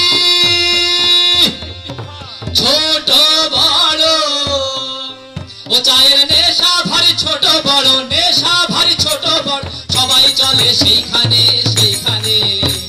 এ মন পাখি চা খাবি চল সৎসঙ্গের দোকানে, মন পাখি চা খাবি চল সৎসঙ্গের দোকানে। কত রকমের নেশা থাকে, কিন্তু সৎসঙ্গীদের একটাই নেশা। কি নেশা? কি নেশা? ইষ্ট নেশা। আমাদের অন্য কোনো নেশা নেই, আমাদের একটাই নেশা, ইষ্ট নেশা। আমরা ইষ্টের দোকানে চা খাওয়ার জন্য খুব নেশা আমাদের। আমাদের ইষ্টভৃতিতে নেশা, আমাদের যজন যাজনে নেশা, আমাদের আরেকজনের ভালো করায় নেশা। আমাদের কোনো নিন্দায় নেশা নেই, আমাদের নেশা নেই। আমাদের ভালো করায়, ভালোবাসায়, ভালো কিছু আনাতে নেশা। কেননা ওই তো তারা শেখান। ও চায়ের নেশা ভারী ছোট বড়, চায়ের নেশা ভারী এই ছোট বড়, ও চায়ের নেশা ভারী ছোট বড়, সবাই চলে সেইখানে সেইখানে। মন পাখি চা খাবি চল সৎসঙ্গের দোকানে, মন পাখি চা খাবি চল সৎসঙ্গের দোকানে। চা খাচ্ছি, দোকানে গিয়ে তো শুধু চা খাই না, ওই চা খাওয়ার সাথে সাথে ওই নেশাটা যেন সুন্দর হয়, এই জন্য চার সাথে একটু টা খাই। চাটা খাবেন না? হ্যাঁ, চা তো খেলাম, তো টা লাগবে না? ও খাবি নামের সিঙ্গাড়া, চার সাথে একটু সিঙ্গাড়া, ও তার তিনটি কান খাড়া, ও খাবি নামের সিঙ্গাড়া, ও তার তিনটি কান খাড়া। ওই আবার যজন যাজন ইষ্টভৃতি মশলা ভরা, তাতে মশলা ভরা, তাতে মশলা ভরা, খাবি নামের সিঙ্গাড়া, ওই তার তিনটি কান খাড়া। আবার যজন যাজন ইষ্টভৃতি মশলা ভরা, তাতে মশলা ভরা। ও তুই চপার মুড়ি সঙ্গে খাবি, ও তুই চপার মুড়ি সঙ্গে খাবি, ও তুই চপার মুড়ি সঙ্গে খাবি, চপার মুড়ি সঙ্গে খাবি, স্বস্ত্যয়নির আবরণে আবরণে। মন পাখি চা খাবি চল সৎসঙ্গের দোকানে, মন পাখি চা খাবি চল সৎসঙ্গের দোকানে। তাহলে চায়ের নেশা মানে ওই যে নামের নেশা, যে রাধা নাম ছাড়া উদ্ধার নাই, ওই হচ্ছে মূল। আর ওই রাধা নাম ছাড়া উদ্ধার কারণই হবে না। কিন্তু ওই নাম করলে তো শুধু হয় না, ওই নামটাকে জাগ্রত করতে হয়। একটা বীজ যখন বপন করা হয় শুধু বীজ বুনে দিলেই হবে না, ওই বীজটাকে সুন্দর করে চাষ দিতে হবে। দিলে বীজটা ওঠার জায়গা পাবে, ওখানে জল দিতে হবে, সার দিতে হবে। এই জল সার দিয়ে দিয়ে ওই বীজটাকে যখন সুন্দর করে আপনি করবেন, তখন ওই বীজ থেকে সুন্দর ফল পাবেন। নতুবা ওই বীজ গাছ সর্বোচ্চ হবে, আপনাকে ফল দেবে না। তাই কি করতে হবে? শুধু নাম করলে হয় না, ওই নামের সাথে এই যজন যাজন ইষ্টভৃতি স্বস্তি সদাচার এগুলো করতে হয়। করলে কি হয়? ওই নামটাই সুন্দর করে পরিস্ফুটিত হয়। স্পষ্ট শাস্ত্রে তাই বলছে যে একজন খুব নাম করে, কিন্তু যদি ধ্যান না করে, যদি প্রার্থনা না করে, তাহলে ওই নাম তাকে আরো ক্ষতির দিকে নিয়ে যায়। তাই আমরা দেখেছি অনেক জায়গায় অনেক ধর্মপথে থেকেও মানুষ চরিত্র ঠিক রাখতে পারে না। কেননা নাম এমন জিনিস, নাম করলেই শক্তি আসে। ওই শক্তিটা যদি আপনি ভালো কাজে ফলানোর যে জায়গা না পান, তখন দেখা যাবে আপনি অনেক বড় ধার্মিক হওয়া সত্ত্বেও আপনার চরিত্র কলঙ্কিত হয়ে যায়। তাই আপনার দ্বারা বহু অপকর্ম সমাজে হয়ে যায়। তাই ঠাকুর এই জায়গায় এসে সুন্দর করে আট ঘাট বেঁধে দিলেন। একদম কি হলো, এই আট ঘাট বেঁধে আমার জীবনটাকে সাজানোর জায়গা। তাই খাবে না মেরে সিঙ্গাড়া,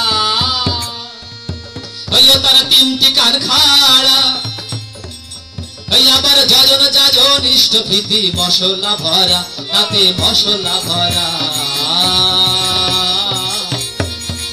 অতি চাপার মুড়ি সঙ্গে খাবি, ও তুই চাপার মুড়ি সঙ্গে খাবি। কিসের আবরণে? ওর সস্তয়নের আবরণে, আবরণে। মন পাখি চা খাবি চল সৎসঙ্গের দোকানে, মন পাখি চা খাবি চল সৎসঙ্গের দোকানে, মন পাখি চা খাবি চল সৎসঙ্গের দোকানে।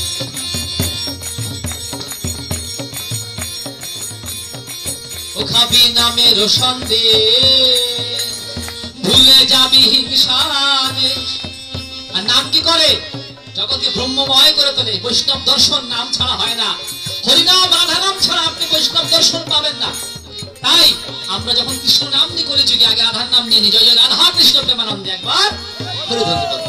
তাহলে আগে কৃষ্ণ নাম নেওয়ার আগে কার নাম নিচ্ছি? রাধা। আর যে রাধা সেই হরি, যা হরি তাই রাধা। তাহলে এই হরি নাম ছাড়া, রাধা নাম ছাড়া আপনি যত চেষ্টা করেন দাদা, উপায় নাই। কেননা আপনি ফোন কিনলেন, টাচ ফোন, টাচ ফোন দেখছেন?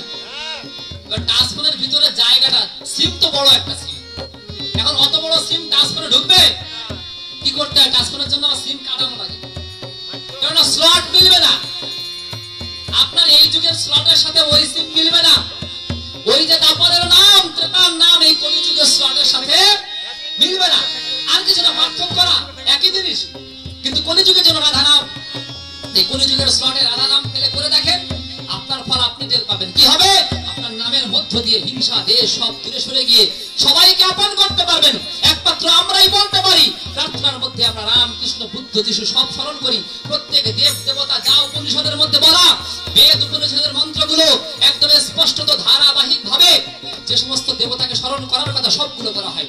যিনি সবে যাহা কিছু বৃদ্ধি প্রাপ্ত হইয়া যে দীপ্পান, সেই দেবতাকে নমস্কার করছেন।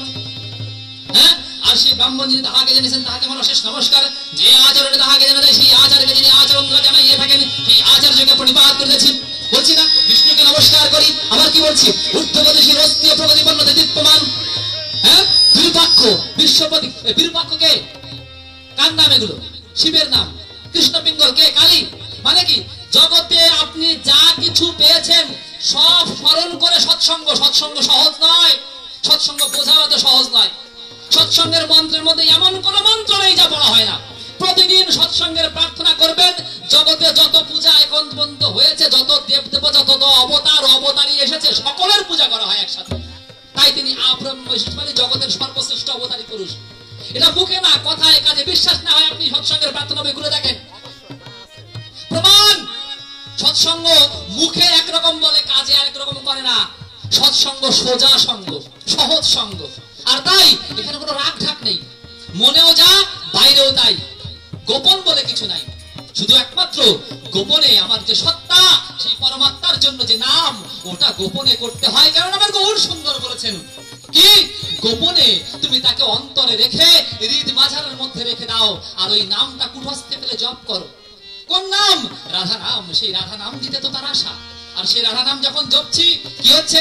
বলছে খাবি নামের সন্দেশ, ভুলে যাবি হিংসা দেশ, আবার রসগোল্লা মনে করে করিস না কোশিস, ও তাই করিস না কোশিস। নাম যদি চিনতে ভুল হয় তো রসগোল্লার মতো শেষ হয়ে যায়। মানে কি? রসগোল্লার রসের মধ্যে যদি পড়ে যায়, তাহলে ওর মধ্যে মাছি পড়ে আর উঠতে পারে না। কিন্তু সন্দেশের মধ্যে রস একই রকম থাকলেও পড়ে ওঠা যায়। আর তাই ধর্ম করতে গিয়ে অধর্মের মধ্যে ডুবে যাওয়া যায়, আবার ধর্ম করতে গিয়ে সঠিক ধর্ম করা যায়। নাম শুধু করলে হয় না, নাম জানা চাই, আর নামের তত্ত্ব জানিয়ে বুঝে সঠিক নামটা করাও চাই। তাহলে কি হবে? আপনার মন থেকে পবিত্রতা তৈরি হবে, আপনার মন থেকে ভগবতটা তৈরি হবে। আর মন থেকে ভগবত যখন তৈরি হয়, ভগবত শক্তি আসে, তখন মনের মধ্যে ভগবান অধিষ্ঠিত হন। আপনি আপনি হয় না, তখন মনের মধ্যে বৈষ্ণব ভাব আসে, আর তখন নিজে বিষ্ণুর উপাসক হওয়া যায়, মুখে মুখে হয় না। ও তাই খাবি নামের সন্দেশ, ভুলে যাবি হিংসার। এই আমার রসগোল্লা মনে করে করিস না কোশিস, ও তাই করিস না কোশিস। ও তুই কাম্পান তুয়া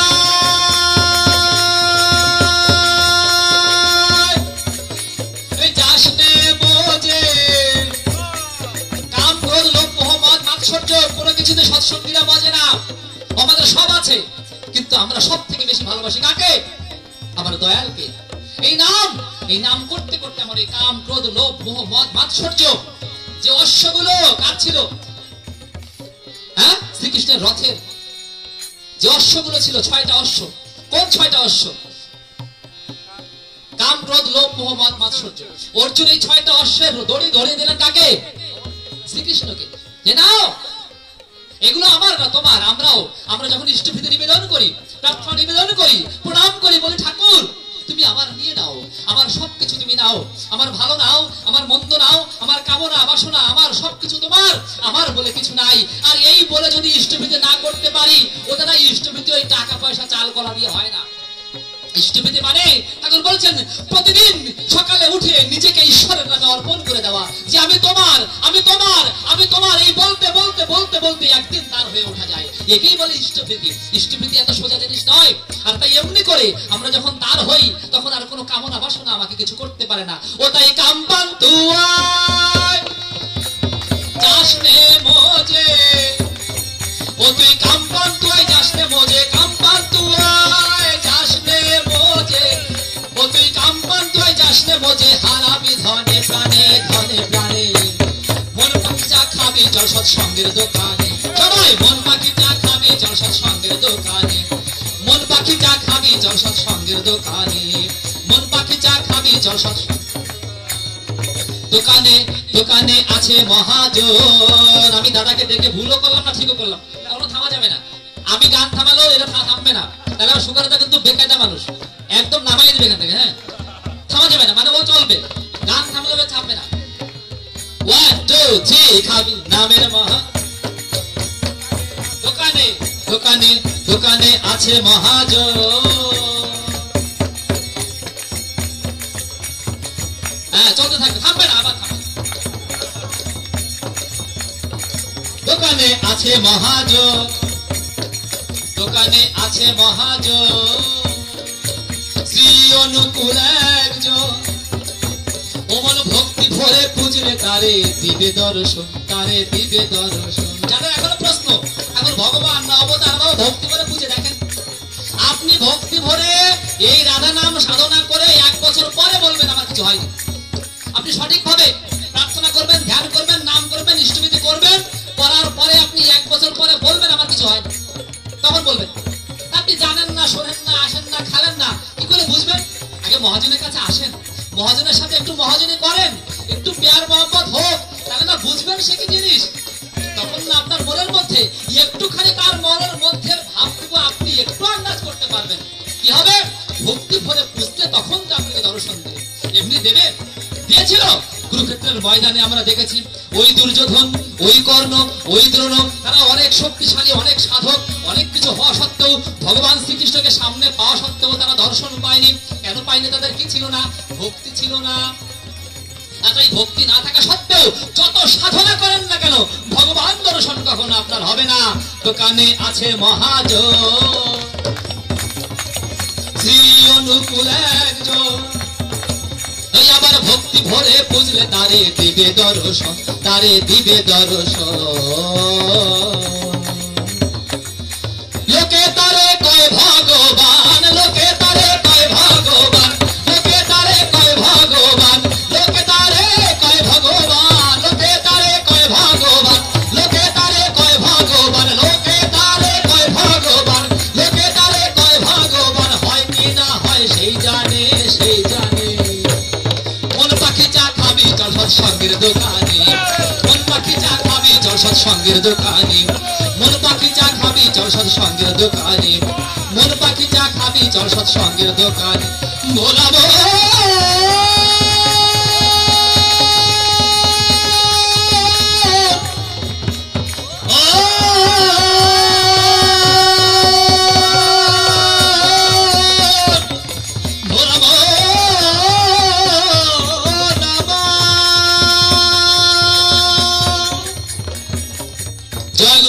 বন্দে পুরুষোত্তমম। ভগবান শ্রীকৃষ্ণ যেমন গীতার মধ্যে বলেছেন যে পুরুষোত্তম বেদে লোকে প্রথিত হয়েছে, লোকে তারে ভগবান সাজিয়েছে না, লোকে যখন তাকে ভগবান বলে জীবনে উপলব্ধি করেছে, তিনি অটোমেটিক্যালি ভগবান পুরুষোত্তম হয়ে উঠেছেন। তিনি হয়ে এসেছেন, হননি, তারা হয়ে আসেন। তাই অবতারী পুরুষকে এখনো পর্যন্ত যারা এই গ্রামে অদীক্ষিত আছেন, অধর্ম করবেন না।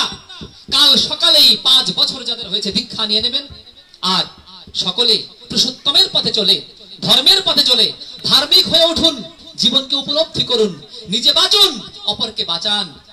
জয় গুরু, বন্দে পুরুষোত্তমম।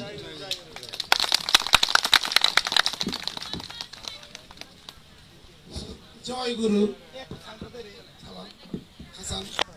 জয় গুরু। আজকের উপস্থিত আমার সহকর্মী ঋত্বিক বৃন্দ, দাদা মায়েরা, আপনারা ঘুমিয়ে পড়ছেন,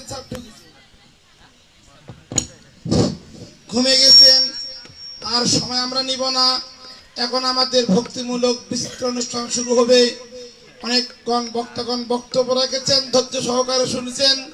সৎসঙ্গ দর্শন, অনুকূল দর্শন, বৈষ্ণব দর্শন, অবতারবাদ, ভগবানবাদ, অনুলোম প্রতিলোম, সমস্ত বিষয়, ইষ্টভীতি, সব বিষয় বলতেছেন। এই কথা কই না, শুনতে শোনাল সেবার খায়া। এখন মানুষ যখন মরে যায়, বাড়ি চলে যায়, ভাগার ভাগার করিস না।